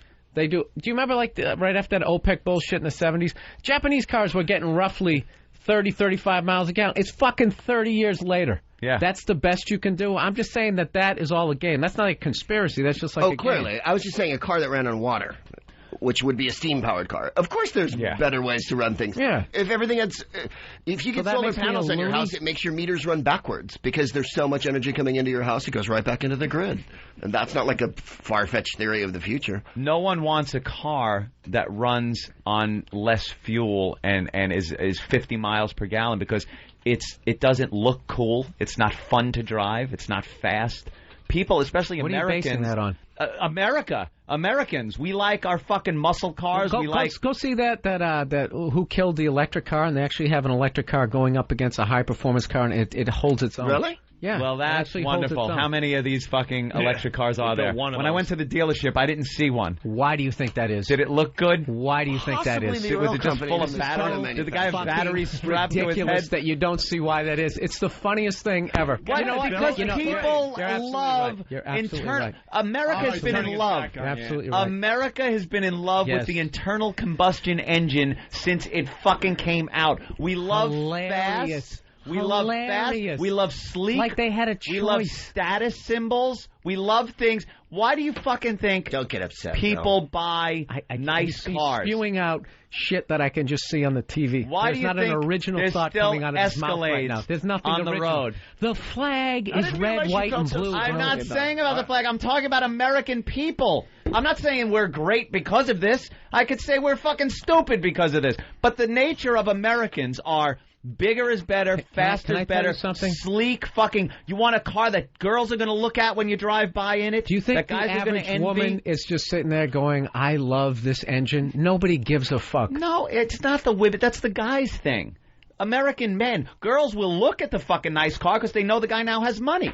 Bill, comment. It's all fucking. I'm just saying. You think Ed Begley Jr. on his fucking bicycle is getting only chicks? One option? I mean, what else are you going to love? That's like. But why is there that option? What if there was just one ugly chick on the planet? You'd want to bang her every day. Why do you think there's that one option? Why do you think there's that one option? Because you know what? A big conspiracy. Wiser. We're not a conspiracy, but just big business. That's all. That's all I'm saying. That's all I'm saying. It's supply and demand. Big business. The demand is the demand. Calvin. What is it? Is an attractive car like the Edsel. What are these cars? Let me tell you, I used to own a Tucker, and I still have it. Gelman drives it. It's wonderful. The Tucker was a great car, Gelman. My thing, now this is my completely uninformed opinion. If you just make like electric cars and that kind of thing, we use less oil. Those fucking guys over the Middle East, they go out of business. They can't give money to terrorists. You solve it without shooting a fucking one bullet. But then how are we put them out of business? How are we going to drive fast and look cool? So it's all about you and the wind in your hair? Yeah. It really is. All right, listen, we're going to solve one thing today. We got a guy that works for NASA. Mark in Houston. Mark, what's up? How you doing, sir? You actually work for NASA and you listen to this radio show, huh? Sweep the floor? Yeah, I think I'm the only guy that works at NASA that listens to you guys. It's pretty funny. I wanted to comment on your conspiracy theory why you can't see the rover on the moon. It's because it's covered under about 40 feet of dust. It's been up there so long. It's and not. eventually the mirror is going to be covered under dust, too, and they're going to have to replace it. What? This guy right now is sitting at NASA with a 45-millimeter to his head. I'm joking. What's blowing the dust around? The dust there is no fucking dust covering the lunar module platform or the fucking flag or the buggy or anything else they put up there. The wind is just blowing the dust around up there? Yeah, all that wind up there. Right. It's really dusty and rocky up there. Yeah, and what's moving the dust? What could possibly be moving the dust? The aliens? What do you do at NASA? Do you sweep up after the scientists throw their Halls wrappers on the ground? Or are you actually... You ever buy M&Ms from the machine and you got to press N3? Yeah. I'm the guy who programs that. Yeah, that's the problem. Sometimes it gets caught on the wire and people rock the machine. It's dangerous because the machine can fall on you because it weighs a lot. What happened was Jawas have stolen the rover. Yeah, that's what happened. This guy works in Nassau County. That's the difference. He said NASA, he means Nassau. All right, and it gives us a protest. I don't think that would happen. Oh, and someone's saying meteor strikes. I don't think enough meteor strikes are happening. That dust is covering 60 feet deep. All right, let's go to Matt in D.C. You know what? I have no idea. Matt? Moonquakes. We're getting a lot of informed. Oh, that could be. Could be a moonquake. Well, Matt. you know, the moon being made of cheese, a lot of times it'll melt when it gets too close to the sun, and then the rover gets covered. Finally, some scientific information Thank you, Greg. Thank you. You're welcome. Matt, I'll be here all the rest of the hour. We're in Carolina this weekend. Hey, Matt. Matt. Yeah. Matt, you're on the air. Oh, Matt in D.C. Go ahead, Matt. Hey, Ann, have you heard of the Tesla? What? Have you heard of the Tesla from TeslaMotors.com? No. It's a high-performance, fully electric car. It gets 236 miles per charge, and you can plug it in anywhere. Yeah, Bill's got one of those. Plug it in. And what is this supposed to do? Yeah, the whole plugging it in is zero kind of emissions, and the price tag's a bit. Emissions. Where's the power come from? Where's the power come from? It's a specially designed power plant. A battery source, obviously. No. I mean, when you plug it in, the electricity doesn't just come from your house. It comes from a power plant. Actually, it does. But then where does your house get the power? See, I'm trying to get to the end. I'm getting to the end game here, which is they're burning something to make energy in the world. So electric cars are kind of mythical as far as there's a myth there that they are emissionless. You're still using. You know what it is about you know what, and you're making a great point there, but your thing is just like your opinion is just everything is hopeless. Like it's fun. Yeah, I love living like that. Just ride it out. And just anything to try to make stuff better is like ridiculous. It's stupid. It's not going to work. Like I must have brought up, I don't know, say what, maybe like 25 different things, and every time it's completely asinine that you would want to do anything. Necessity. Anything to try to make anything any better. I'll give you one word: necessity. I'll give you two words, jackass. We as human beings, look at history. I don't mind. I love Bill. Human beings through history. My radio show. Yeah, I know. Don't do anything until we need to, until there's a necessity to do something. Then we come to the table and do it. Right now, there isn't a necessity to come up with better fuel. There isn't. It looks like it, and it looks like in the near future there will be. But right now, there's still huge vehicles out there where you can pull up to a gas pump. People aren't rioting because of the prices yet. People are freaking out, but not like there's no riots. There's no fucking until we go up to a gas pump and go click, click. We're out of gas, people. Then you'll see human the way we invent things when we need this. The ingenuity we have, that'll come to the surface. But until we need shit, we're lazy. Fucking humans are lazy. We don't care. There's still fucking gas coming out of those pumps. I want a fucking Mustang that does 150 miles an hour. Let me jump in real fast. Kyle from Jersey. You guys are trying to be smart on your show, yet the pad data can't even spell conspiracies right. Oh, that is classic. Oh, Danny. Yeah, bravo. With the XM, look, spelling's overrated. It really is. Oh, God. That's just getting specific and careful. That's really funny. I don't need that. That's just insulting me. Jason in Indiana. What's up, Jason? Hi, guys. I just wanted to call Bill a fucking idiot, but Anthony pretty well cleared it up for me about the where's the power come from thing. Yeah. So, I'm not so hopeless, Bill, as I am. I know that humans can adapt and come up with things when they need to. And that's why we've been around so long. We don't need to yet, is what you're saying. We don't need to yet. Some people say the global warming thing is, oh, my God, it's going to be awful. This is going to happen. This right now, today, I go outside. I'd like it to be a little warmer out. I think if everything was underwater, it would make everything a little more interesting. A little more interesting? I agree. It'd be like that movie with Kevin Costner. Yeah. Waterworld would be a great way to live, wouldn't it? Yeah.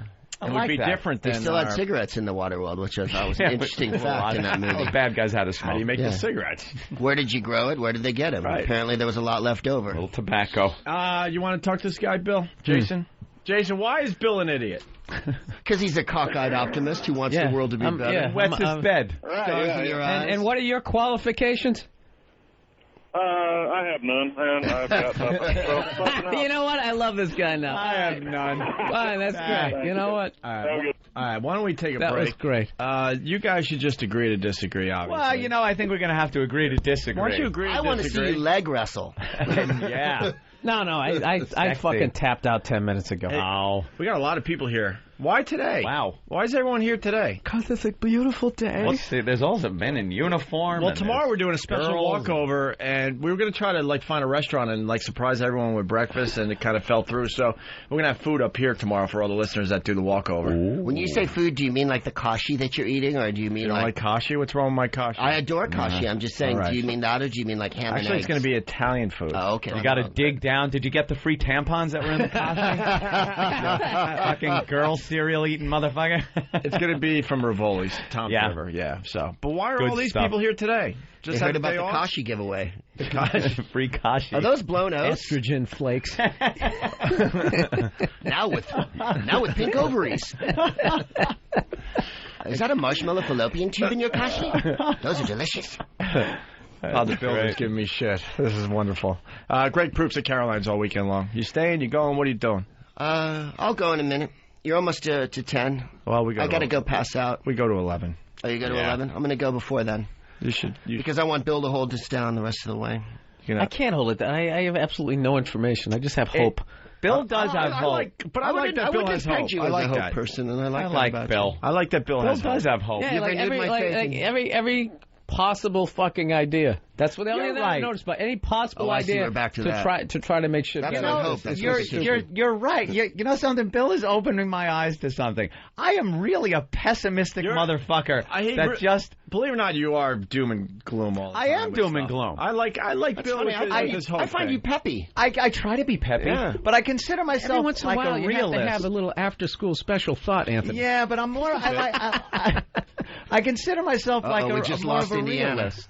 Like, I kind of look at it kind of the way it is. I think he's a queer. I base a lot of things on the history of humans on this planet and not so much on what I think the future will be like as much as I see what the past. We both basically almost flunked out of high school. Yeah. I worked in warehousing. He used to install air conditioners. Yeah, you're right. And we're talking about how to solve the problems. You just knew school was, bullshit. Yeah, I was so far above it. Yeah, man. They weren't teaching me anything. Please, do you use half the shit you learned in high school before you? Look, the president went to Harvard and Yale, so I think the whole education thing can get a little overrated. So why don't you go lay in your bed and piss in it? I'm gonna. Liberal. You know what I do? I wrap myself in my Hillary sheets, and I've got my Obama underoos with the footies on them. Hey, you didn't answer the question. We all over myself. We started with this: a black president or female president? Does it happen at all? And if it does, Republican. I don't think anything can happen. That's where my hope comes in. When people say to me, "There'll never be a black president, and there'll never be a woman president," to me it sounds like there'll never be a black quarterback in the NFL. Just recast it a few years, however you want to look at it. But there'll never be a woman who could drive or write a book. Right, but this time around, you think it's could happen? Yes, because I think there's been a cataclysmic change. I think after Katrina and after the last few years, look, we do comedy all the time, and you're in rooms all over the country. I'm including you in this, Bill. Oh, thank you. Come back. Okay. Come back, Bill. Bill just likes his hope. I know, I love his hope. No, but I'm actually pessimistic about what you guys are talking about. I don't think it matters who you put in the White House. They all kind of work for the same people. Oh, I see. So the minute I have hope written in my heart, the Illuminati steps back in. Yeah, I killed it. I killed it. Yeah, you did. You pissed on my dream. On his dream and hope. I've been hanging out with Anthony too long. You know why? It's because the 10 people who rule the world will not let the president. I dig Bill's Illuminati stuff, though. That I want to grab onto. Yeah. You think it doesn't matter who's in there? The system's in place, and that's it, right? Mm-hmm. I think they always. From what I've read, they say if you get into office, you're lucky if one thing. Wait a minute. From what you've read at the warehouse, if you can get like one thing, that I read in the back of a DC comic book. That if you can get one thing done, you've had an unbelievable successful thing. What if his is eradication of all white people? It's ridiculous. Those guys just plowed through everthing. He's one of the most successful presidents ever. Dubai, man. That's all you need to know. Before we go to break, Greg Proops will appreciate this. He's playing Caroline's all weekend long. But Ant's theory about how with the president and what they show you after you get into office. Oh, but that's Bill Hicks, actually. Yeah. Was it Bill Hicks? Yeah. Yep. They show you a different view of the Zapruder film. Yeah. A different angle. Yeah. We just went on and on about it. Go into the basement. Like there's actual video. Well, that's it's not even film. It's just 20 different angles of it, and he's that joke is from '93. That was Bill. Yep. I'm a huge Bill Hicks fan. '92, and he says the first thing we're doing is going to go get Iraq. And that joke's from 15 years ago. Yeah. Any questions? Any questions? Yeah. Hey, you think you're in It's going to be better, Bill. Don't worry. Look, in a way, black or woman or whatever, any change is good change at this point because it isn't working this way. Yeah, so we need a little swing over one way. This is but the thing about America, whether you're liberal or, all those labels are so bullshit. Having been all over the country, and I play rednecky places where people go, God, do you tell your political jokes? You're a big fag from San Francisco. Don't they kill you with sticks? No, they don't. They fucking laugh because they understand I'm a comedian and people's opinions change. And there is no blue or red. There's people who live in different places and believe different shit. And like you believe in guns, I believe in guns. I think it's part of the, there's no getting back from it. Yeah. So does that make me a big fucking redneck? No. But I also believe in fag liberal shit too. So what the, But I think any change at this point is good change. And whether it's Hillary or Barack Obama or whatever. And I also think it's exciting, the whole slate of people who are running. For instance, you've got Brownback from Kansas running, and possibly Hagel from Nebraska, who are screaming right-wingers who are violently opposed to this war. So explain that to me. Does that make them big fags? Yeah. You know what I mean? Yes. And was I reading Thank you for explaining it. It was very cogent and concise. I just wanted to give a one-word answer. Was I reading that Dick Cheney is thinking about running? Or was that just... I'm not certain what he's thinking of running for. Or was I dreaming that? Was it the deep vein thrombosis or the fifth bypass? Right. I would advise him not strenuously walking upstairs. At this point, he can't walk up a flight of stairs. The guy took 65 hours on a plane, got the deep vein thrombosis, and then, he's like a cartoon character. He's Darth Vader without the mask on. Exactly. Yeah. Mr. Burns, and they crack his thing. Oh, not that rib. That rib always breaks. That's what Cheney is. Oh, that ventricle's always clogged. Let me just reach in here and pulls out a roast beef and throws it on the floor. It is pretty creepy. Embryonic lamb. The guy doesn't have a heart. That dude, something going on in that. He really unhelped think he'll.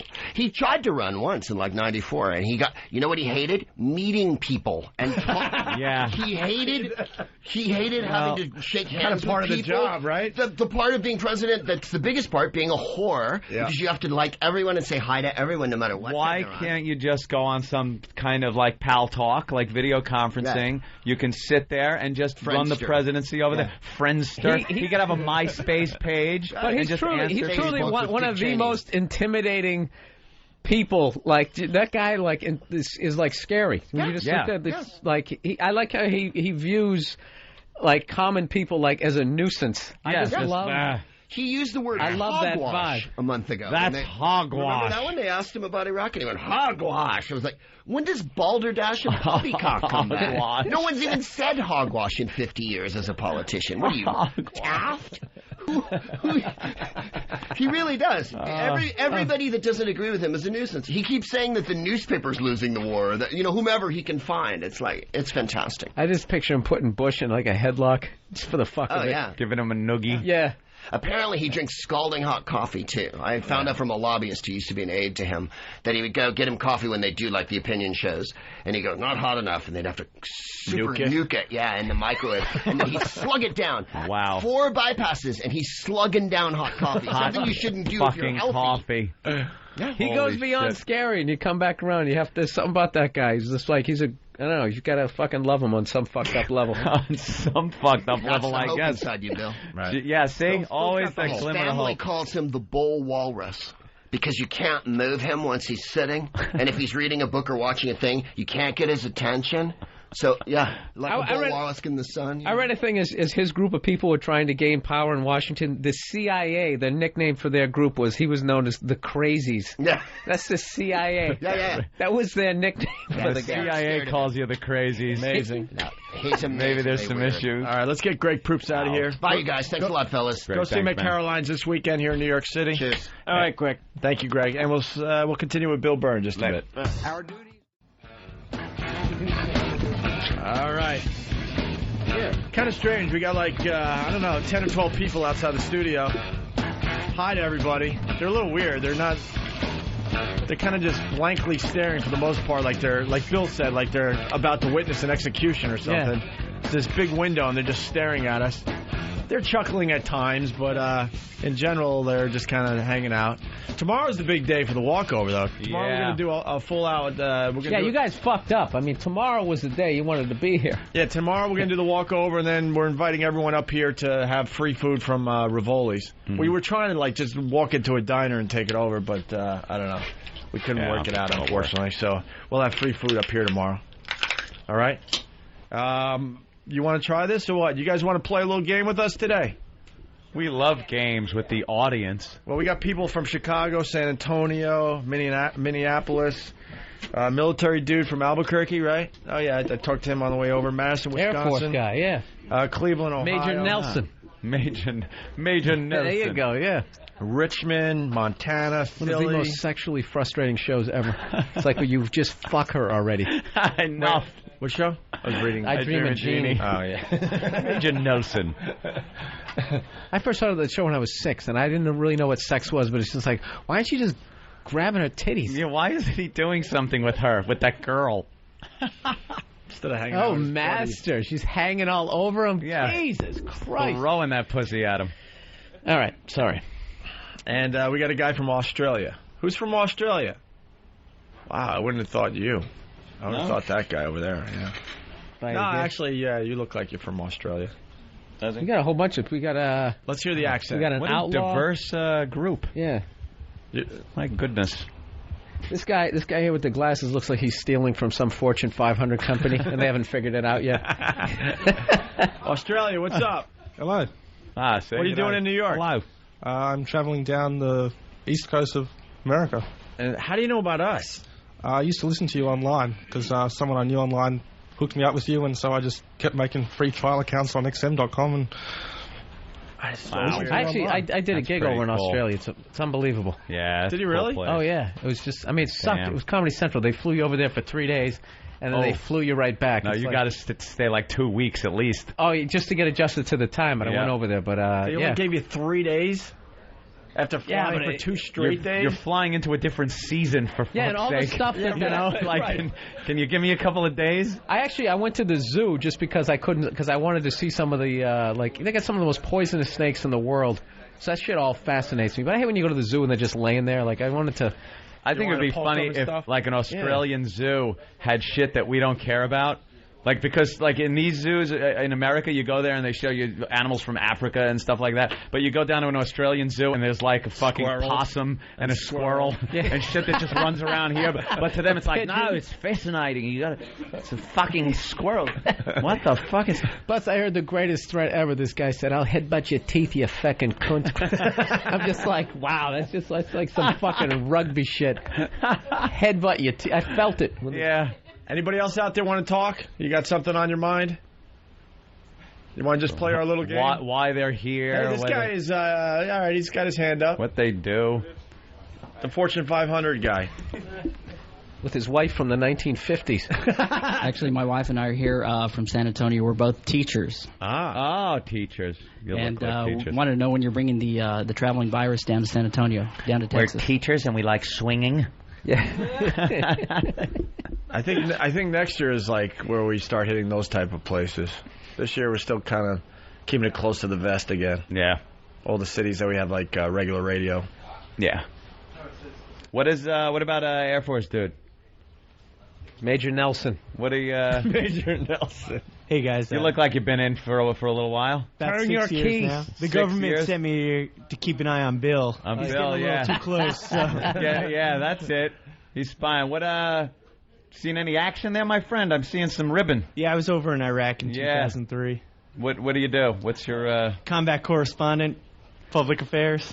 Fucking Mickey Spillane. He did something over there. Look at it. Look at all the stuff he's got on his chest. Looks like the Partridge Family buster. Well, yeah. What do all those little colored things mean? That means he was over there, and then I'm airborne, and then this is my duty badge, and then just different individual awards. And like tying knots and shit? Basically, it's the Air Force. Not breaking the pencil point above and beyond the Call of Duty. Chairborne Holding Ranger. a clipboard. Chairborne Ranger. Oh, shit, that's good. But you guys are the best. Actually, one of the medals is for Katrina, and I had to work the night shift, so I got to listen to you guys overnight out there. Thanks to XM, none of the power worked or anything like that. What'd you go in as? You're kind of up there in rank. As a lieutenant. Yeah? And now I'm a captain. So you went to what school and I was a ROTC cadet. ROTC, huh? Mm-hmm. ROTC Nazi. Fucking A, that's the way to do it. Work your way up. What are you, lifer? No, I'm separating this summer. So are you guys hiring or anything like that? Or? Damn, why don't you just stay in? Yeah, really, stay in. The Air Force is downsizing, so they're paying me to separate. They're paying you to leave? Yeah, you believe Why that? would they pay the experienced guys, like, to leave? The planes that we're buying now are so high speed and so expensive, and people are living a lot longer. So if I stayed in for 20 years, then they have to take care of me for the next 60 to 80 years. So. They're giving you a good deal? Yeah, real nice. I mean, not enough to retire. And, of course, I want to move back to Long Island, so it's only like a down cost payment. a lot of money, too, yeah. Do you know how to fly a plane? Like a Cessna, but not like a... Is that like everybody in the Air Force? Does everybody know how to fly, or some people just using the orange sticks? Oh, yeah, no, we have a whole spectrum. They're only a small percentage of pilots in the Air Force. So. Yeah, this guy's like Cessna, making believe it's an F-18 or something. Buzzing the flight tower. Well, Bill Burr's got the question for today. Oh, the question for today that you guys all have. You write it down on a piece of paper anonymously. You don't have to say your name or anything. Just write your answer down on a piece of paper and hand it in. And then we're going to read them on the air, whatever. And basically the question is, what is the one sexual fantasy that you really want to do, but you're too afraid to share it with your partner because you're afraid that he or she would leave you? Would leave you. I was thinking, afraid they say no. It's like, no, I'm leaving you. Yeah, I'm going into the. Come on, everybody's been on the internet now, and you've opened up the dark deep. closet. Bill decided to go deep on this we're one. going deep on this one. Oh, maybe whatever. They get upset with you. I want to have a threesome. Yeah, not that. Unless I'm talking, with her mother. Yeah. Then it would be I'm leaving you. You got to add the horrific. I want answers that would make like P.T. Barnum kind of rub his chin, like, could we get away with that? Yeah, that's all right. As they write that we down. said it's the Freak Village, so right. We got a fine little story here. We got an 88-year-old weightlifter as they write their answers to that question, Bill. Dude, I'm going to be that guy. Wait, and you hear that snap when he picks up a fucking weight? I think it's a woman. Endora. Oh, is it? Endora. When I was in D.C. and I was doing my New Year's resolution, I'm going to the gym. That lasted through January. Now it's gone. But this fucking guy was like 70 years old, and it was just like the weight he was putting up. Scary, right? Yeah, like he was working out with like $180. Okay, this old guy, and he was jacked but all the joints, just every time he lifts something up, you're just waiting for that horrific some fucking snap, tie rod to snap on him. God! Finally, that's going to make his arm snap in half. Well, it's a woman. She holds the record for deadlifting 100 pounds. 100 pounds. 100 pounds. Well, she's 88. For Endora Quinby. Stand up. Endora. Stand up. Come on. Great, you got the musclehead trainer. Come on. Come on. One more. Come on, Ethel. One more. All you, Ethel. All you. All you. Not helping at all, Ethel. It's all you. What are you, a pussy? Going to the gym is a mission. Very good. Okay, 1 second. At 88, Quinby holds the world record in her age group for deadlifting 100 pounds. I have a few trophies. And is the oldest female competing in the International All-Around Weightlifting Association. Very little competition. Quinby started lifting when she was 78. God help me get it up. Now, a decade later, she's hoping the attention she's getting will encourage others to pick up a bar. Pick up a bar, go to one. Yeah. It's a factor in keeping positive and being able to accomplish things in your personal relations, and also to help you look a little bit younger, just a little bit. Quinby says no matter what their age, weightlifters should wear protective belts and practice proper form, something she does under the close guidance of her trainer, John Vernaccio. She's got 2 years to go into 85 to 90, and then she'll move into the 90-year-old age group. And she may find a couple competitors there, too, when she gets there. Oh, that big muscle head's just like got her whole thing planned out. Right. What happens when you hear that grotesque snap when old graham cracker hip fucking gives out? And her womb falls out because she's struggling so much. And she's fucking dead within 2 months. Yeah. Oh, my God. What was that? Horrible. Wow. That's a whatever story. No, you know what, that guy... Sorry, Bill. I'll be positive. It gives us all hope, right, Bill? Well, no, that guy in D.C., even though he was still jacked, he just still had that old guy chest. Even though he had, like, the pecs, that it's still somewhere... It's not down by your navel, but it's kind of that middle ground. But it kind of looked like an elephant's ass. Well, you know what it is? It's like a little tighter than other old guys. You know, you miss days going to the gym, but like gravity never takes a day off. Yeah, gravity is constant. Gravity hits the gym every fucking day. It's just pulling you down every day. And like, so you could have the pecs, but your skin and everything over that muscle is being pulled down. So the bigger your pecs get, the kind of sillier it looks because it looks like you got droopy tits. No, you know, I can't explain it. You know that old guy chest at some point. I don't know what the fuck happens when you look in the mirror and you finally have that thing. It's just ugh. All right, we got a chest lift. What do they do? Cut your shoulders and pull and sew it. Bill came up with today's question. What is it again there, Bill? Oh, the question again is, what is the sexual fantasy? The one sexual fantasy that you really love to do, but you'd never tell your partner about it because you'd be afraid that they'd leave you. We have a lot of couples out there, right? Everyone's pretty much paired up except for maybe a couple guys. Now, the second half of this is we got to try to guess. Oh, yeah. And we're going to try to guess. If you don't want to play, that's fine. Don't feel like, oh, fuck, now I got to admit this horrific thing. Ant, you want to do the first one? All right. The first fantasy coming out of the little... And I'll try to see who looks down at the floor first. Let's see. Suck off my CO while I fly a fighter jet. I'm teasing, of course. Who could it be? Now, this really says this. Who wrote shit on an Australian's face? Someone wrote that.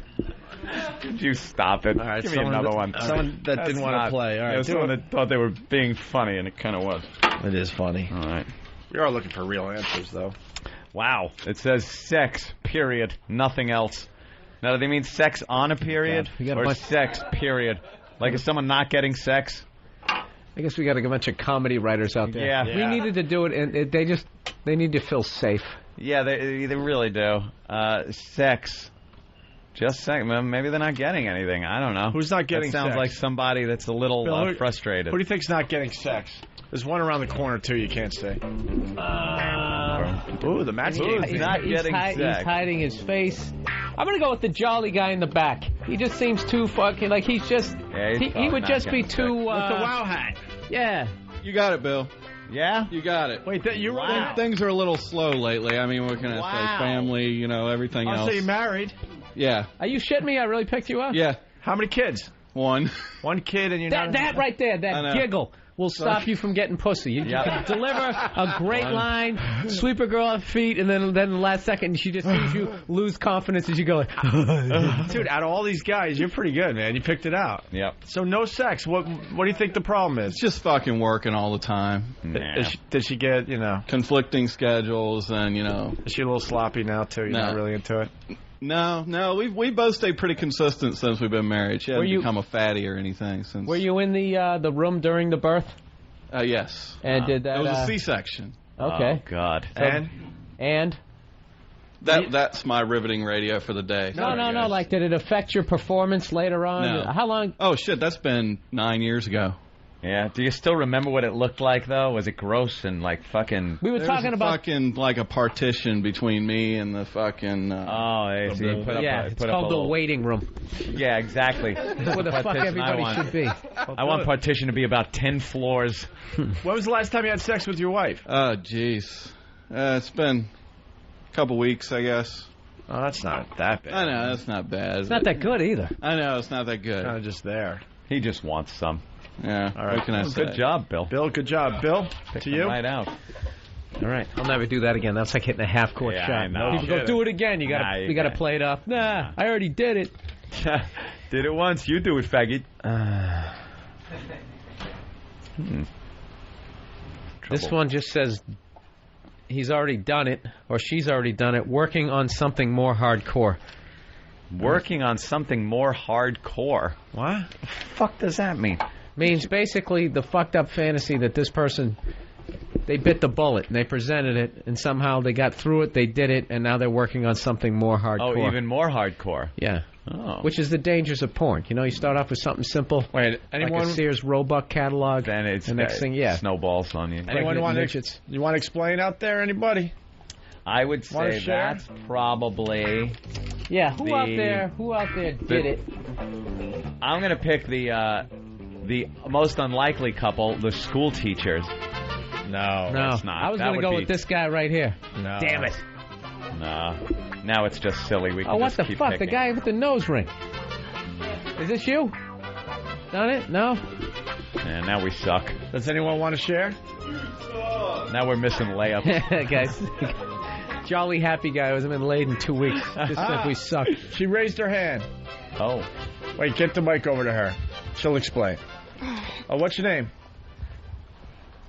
My name is Molly. That's not my real name. It's where you from, Molly? I'm telling you guys. Oh, okay. Her real name is Catherine. Philly.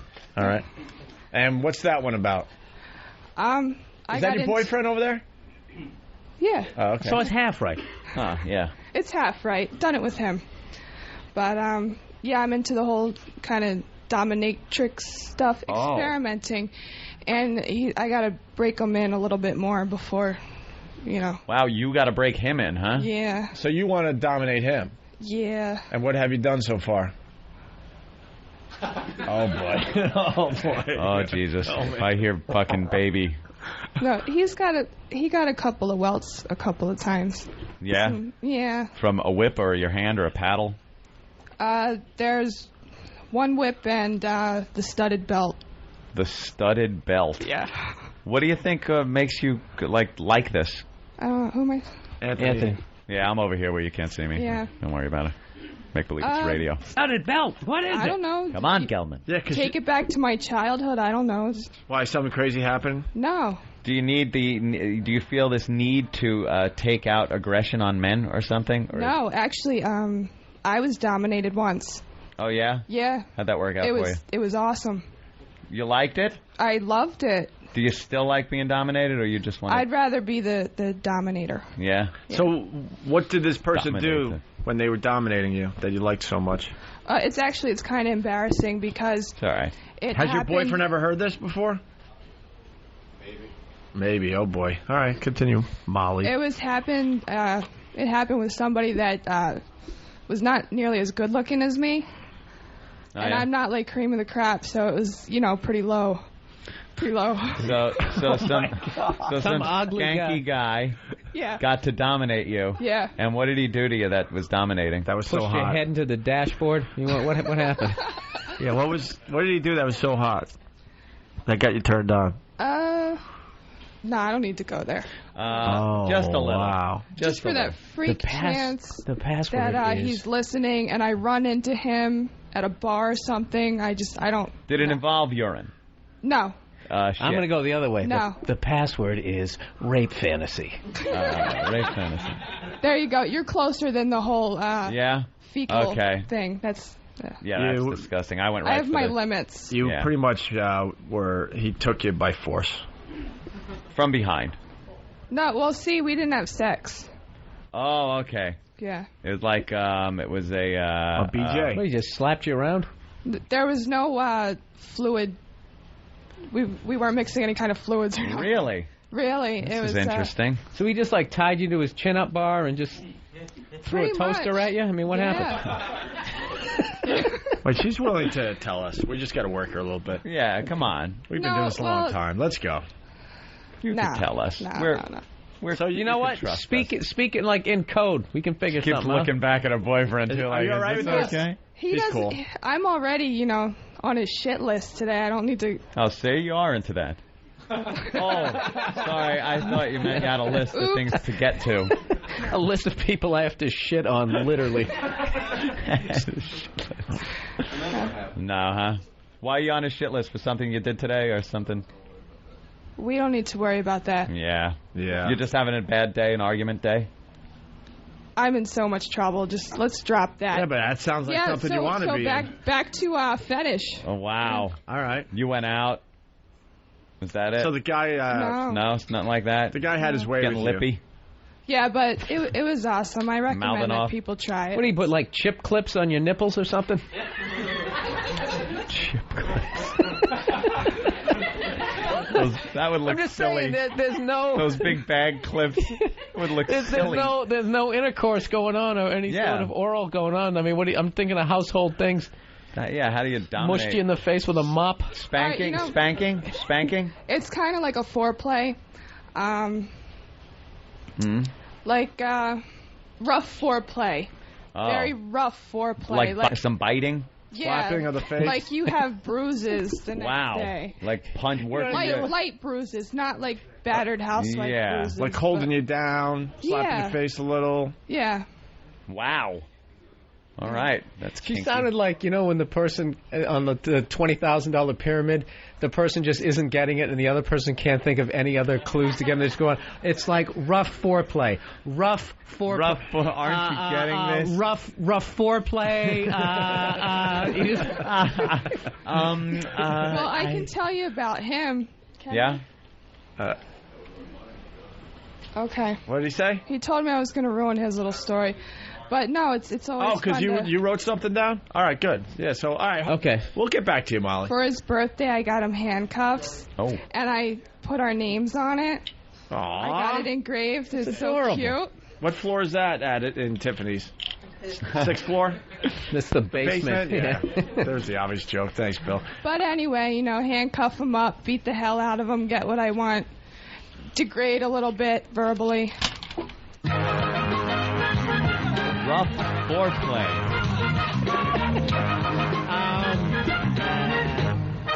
Rough foreplay. Hysterical, Bill. Automobile. Rough foreplay. Rough foreplay. That's good. You're not gonna. You guys been fighting for just the day or for a week or what? I guess since we were about 15 years old. Oh, okay. You guys have known each other that long? Yeah. Well, you don't seem that old, actually. How old are you? 23. Yeah, I was going to guess that. Hey, all right, sit down. We're going to get back to Molly, obviously. The next fantasy out there, what is it, Bill? This is stuff you're too scared to admit to your significant other. A sexual fantasy you want to do with your partner, but you're afraid to bring it up because you think they're going to dump you. This one is, I would like to fuck my wife doggy style while she eats out of a dog bowl and howls. What could that be? Wow. I think this is real, too. Fuck her doggy style while she eats out of a dog bowl. The teacher is avoiding eye contact. He's looking away. That could be. We might have to go back to the Molly couple, I'm thinking. Yeah. I think they're freaky. No, not him. Australia? Oh, no. He would have said dingo. Yeah, dingo. Dingo style. A dead giveaway. Or koala, some dingo dumb animal we don't have over here. It's a nice Like snake. a fuck a dingo. Who you want to point out? He's saying wife, so it's got to be somebody married. Oh, how about this guy right here? Right in the down front row? God damn it. No. His relaxed confidence. I'm going to go with school teachers. School teacher? School teacher, you? Oh, damn it! I should have gone. I said he was looking away. I suck. Yeah. The teachers are the freakiest people on earth, Yeah, man. teachers Who are freaky. You kidding? Oh, that's Teachers are great. freaky. That is a good one. So she's hearing this for the first time. Well, we've tried stuff before, and we're down here on our 10th year wedding anniversary, and we get along just fine. We have 2 kids, and we've tried some stuff before. I think this would just be something kind of funny, something kind of comical to do. You like to mix funny with your sex, huh? Yes. That's always great that's always great for a hard-on, just to start belly laughing. So she would have to howl also? Have you ever howled? No way. No, huh? You would never do this? Never. Is it a particular breed you want her to sound like? Yeah. A Bichon Frise. A bigger dog, more of a Cocker Spaniel, a pug. And where does this come from? Oh, just trying to think of something different to do. Yeah. But you've thought of this? Yeah. This comes from being married for 10 years and never cheating on your wife. Absolutely. You're really starting to scrape the bottom of the barrel. Or maybe opening a trap door. Yeah. What does the wife think of this? Where all the catches, the king crab legs and shit. What do you think? Wifey, what do you think?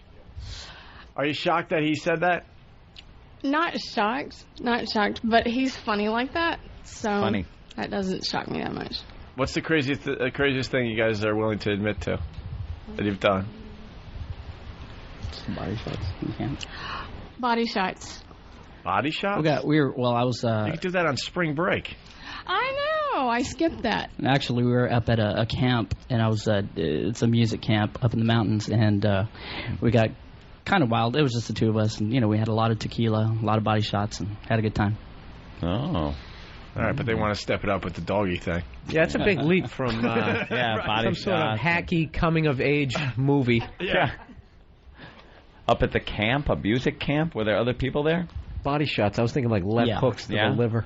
Did you hook up with any of them and drink, or? We hung out a little bit. Body shots off anyone else? Yeah, kind of up the road there. There's some natural hot springs, and people made it a habit of going up there and stripping down and hanging out. Yeah. I didn't get to do that. No, This is just the calm before the storm. He's just too... Well, we just kind of... Yeah, we just... Yeah, he gets crazy. Oh, yeah. He's going to accidentally choke her to death. Okay, next couple. Behind closed doors, they get crazy. Autoerotic. All right, moving on to... Choke the other give it out. to Ant there. Oh, let's see. Dig deep. Get a good one.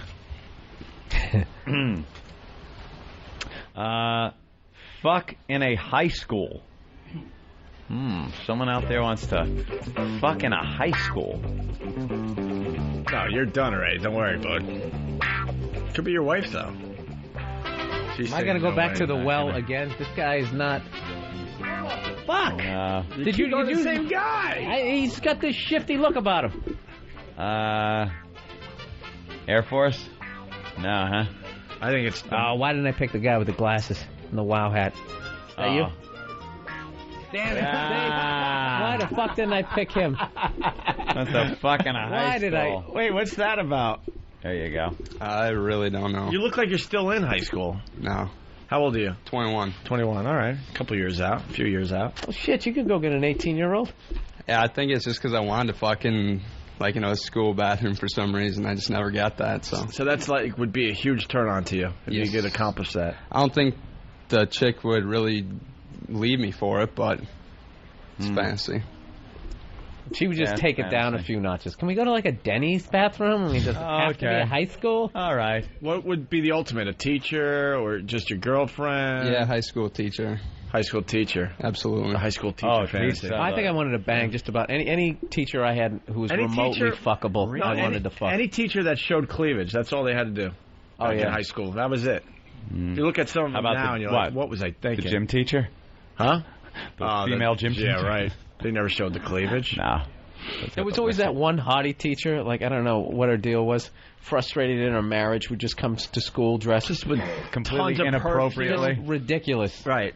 I had a foreign language teacher. I swear to God, she used to wear these dresses with a slit halfway up her thigh. We were I don't even know what she's thinking when she's getting dressed. You know what I'm saying? You're 15 where you get a boner when the wind blows and she's showing up to class. Yeah, I think I told this story before. Yeah. So one day she came in, she had slits up both sides of her fucking dress.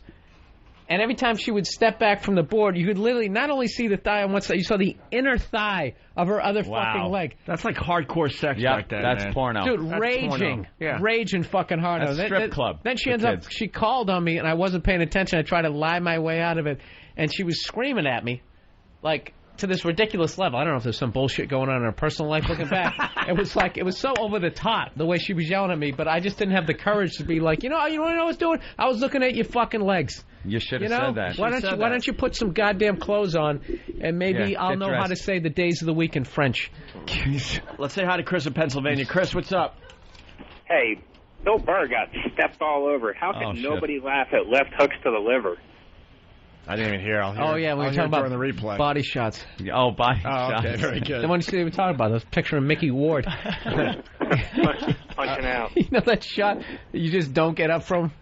Yeah. Like you're Arturo Gotti who somehow got up. Bill, it's to you, I think. Read another one there. Here we go. Riveting game. Yes. We'll do... all right, fuck that one. If it's boring, just throw She's it just away. as sick as me. What is it? Nothing. All right, so some people will be safe today. That's like here's a great one. All right. This is a great one. This is my favorite one. Suck cock on a bus. No way. Rosa Parks out there. Right. Oh, that's great. Suck cock on a bus. I'm just fascinated by the whole bus thing. I'm not counting out. I'm not counting out the guys either. Major Nelson. Yeah, he's like, hey, dude, chill. Come on, he's got a bus uniform. You got the Air Force. Don't uniform. ask, don't tell. Girl in the back. No? Nah, that was the obvious choice. Does she look like a bus cocksucker? Let's see. Let's go. How about that cutie pie in the back? No, we got to go. Damn it! We got to go to the front row on this one. Front row.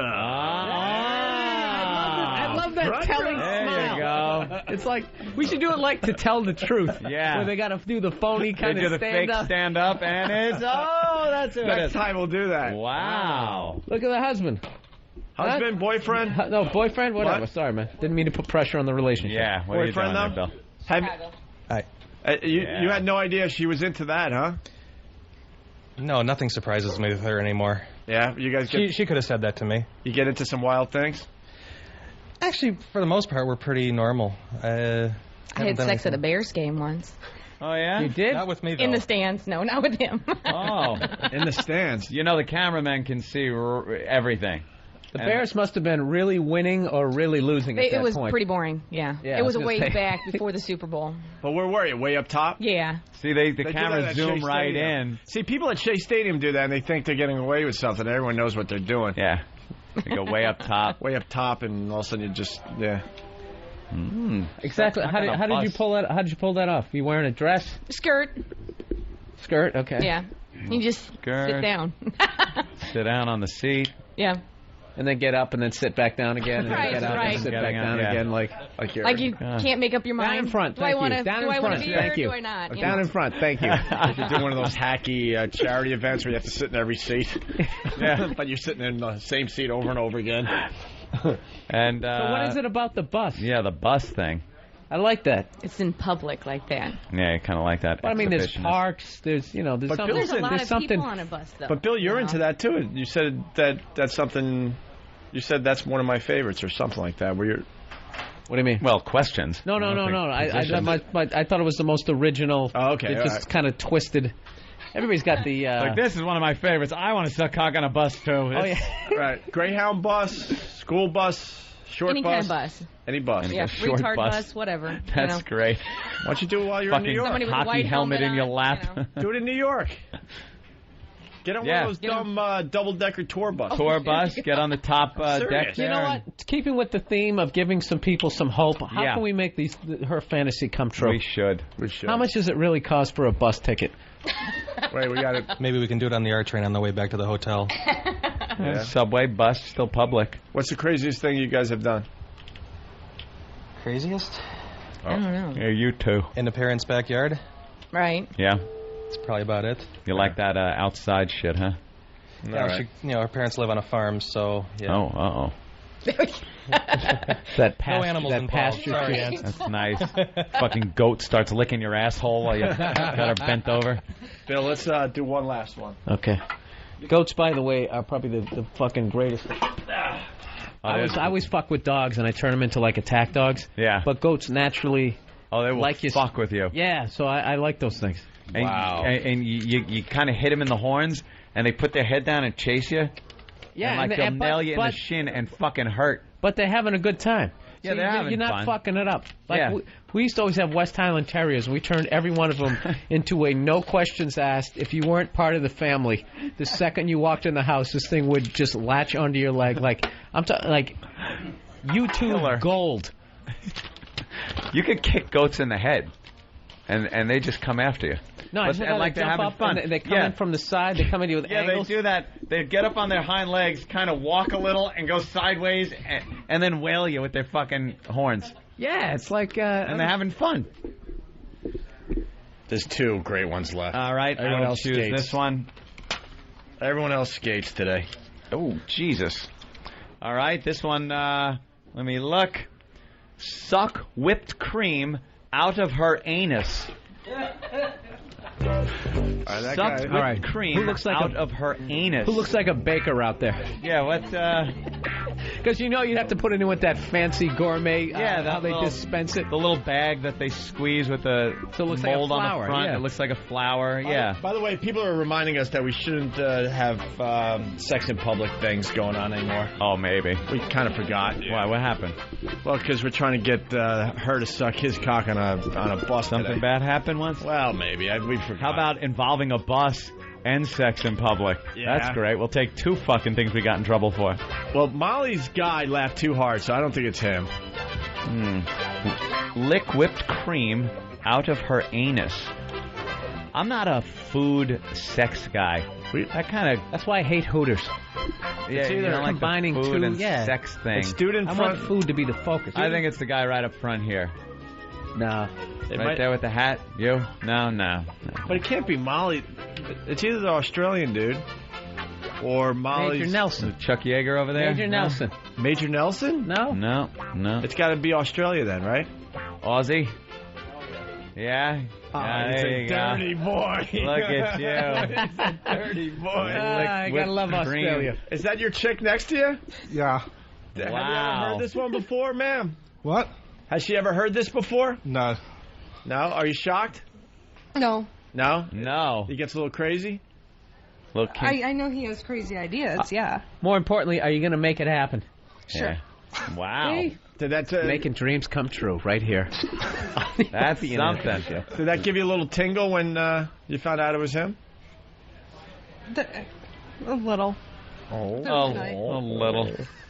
Gonna get some whipped cream, go to the hotel. That ends the fantasy when the other person's not into it. Like, well, all right. Yeah, well. All right. You like doing that? She's just going to be on all fours looking over her shoulder going, you done? You need me to do what? Like what? Reading Us magazine. Yeah. What do you want, the Cool Whip or the other It's cold. stuff Stop in the it. can? All right, very good. Anything else for that Australian dude? I don't know. Where have you ever done anything like that? No. No? Nothing. How are the girls in Australia? Kinky? No. No? No, not at all. I heard they are. No. It's weird. Where are you from in Australia? Melbourne. Melbourne. So is Melbourne or Sydney? All right. Because that's the only 2 cities there are, right? It's the only places that are civilized out there. The rest of them are a bunch of aborigines with didgeridoos and shit. we know that, yeah. Right, there's alligators everywhere and kangaroos jump everywhere. You can't even go out west. No. Holy shit. They're still on the East Coast out They're there. just the coast. Everything else is a wasteland where only the road warrior drives around. Let's go to Ryan. Ryan, what's up? Hey, guys. Hey, man. You guys stepped on another line. Ant had a line. You're talking about the girl that wanted to suck cock, and you're talking about the different buses. And when you mentioned the short bus, Ant said, yeah, that'd be good. You'd have a guy with a hockey helmet in your lap. I didn't hear it. Well, that's very good. Craziest thing I ever did, I had sex under a table at F.H. Riley's during the St. Patty's Day bash this Saturday starting at 11:30 a.m. at 400 New York Avenue in the heart of Huntington Village. So what a plug. Who's that? That was Nate Sack from Whackbag, Jericho, Long Island. Yeah, the party starts very early at F.H. Riley's this Saturday. Plug. And we're doing the karaoke starting at 8 o'clock. You're going, right? Oh, yeah. All right, good. I got to get out there at some point. Where exactly is that? The heart of Huntington Village, yeah. Is that Long Island? Yeah, it's about 50 minutes from right here. 50? Without traffic. Nah, fuck that. All right, here's the last one. And we got to get out on time because today... No, that's all right. I don't have a car. You know how long that takes? You don't have a car? It's fine. Switching trains and standing on platforms. We got to leave on time today because they're doing the hello bit from Antoinette. Remember? Oh, yeah. The Rick Springfield hello call because we were talking about prize pigs recently. Pigs. So we got a few requests for that. The last fantasy from the studio audience was to see me at Caroline's next weekend. Thank you, Bill. Fantasy. Thank you. Wow.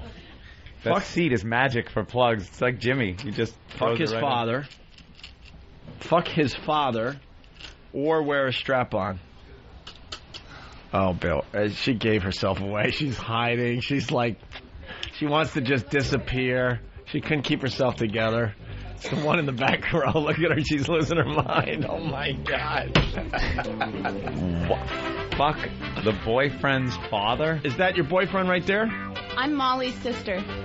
Oh, that explains it. Just nuts. And what is her fantasy? She wants to fuck his father. Who are you going out with? Is he here? No, we broke up. Oh. But I still so want to bone his dad. How old is his dad? He's 40-something. Yeah. How old are you? Oh, my. Way younger than that. 21. 21, and he's upper 40s. Where is he at? Yeah, maybe early 50s. We have to investigate this. Do you think he ever picked up vibes? Were you ever, like, flirting with him? No. What is it about his father? Well, it was his stepdad, for one, and he was just hot. Just really hot. Oh, my Jesus Christ. Everyone's just like flabbergasted. I would just how great would your life be if you were actually that 40-year-old that's some fucking 21... All I'm thinking of is that fucking movie Beauty. Poison Ivy Poison with Ivy. Tom Skerritt just fucking, who was it, Drew Barrymore? Or yeah. And he's just fucking her on the piano stool. And then his daughter walks in and kind of sees it. Oh, my God. That's exactly what that fucking... Wow, the Molly family is kinky. What happened when you guys were growing up? So you broke up with this boyfriend, though? Yeah. Yeah? Yep. Not exciting enough? He was cheating. Oh, well. With your mom? That would have been an ironic twist to the whole thing. And what's up? Be a revenge fuck. Yeah. And what's up with the strap-on thing? Oh, he was such a queer. I would have loved to bend him over and fuck him like a bitch. I just hated him. Wow. How long did you guys go out? How long did you go out? A year. A year? A year, and you wanted to fuck him in the ass with a strap-on. Oh, I would have loved to. Wow. Bill, you had... And there is no, not believing that statement No, whatsoever. she absolutely would like to. All right. Well, give you guys this a round is of applause. This is what he would look like afterwards. Yeah. All right. Bravo. I like doing visual jokes on the radio. That's all right. I laughed. Bill, great question today. Oh, thank you. That was great. All right, we got to get out of here. Yeah.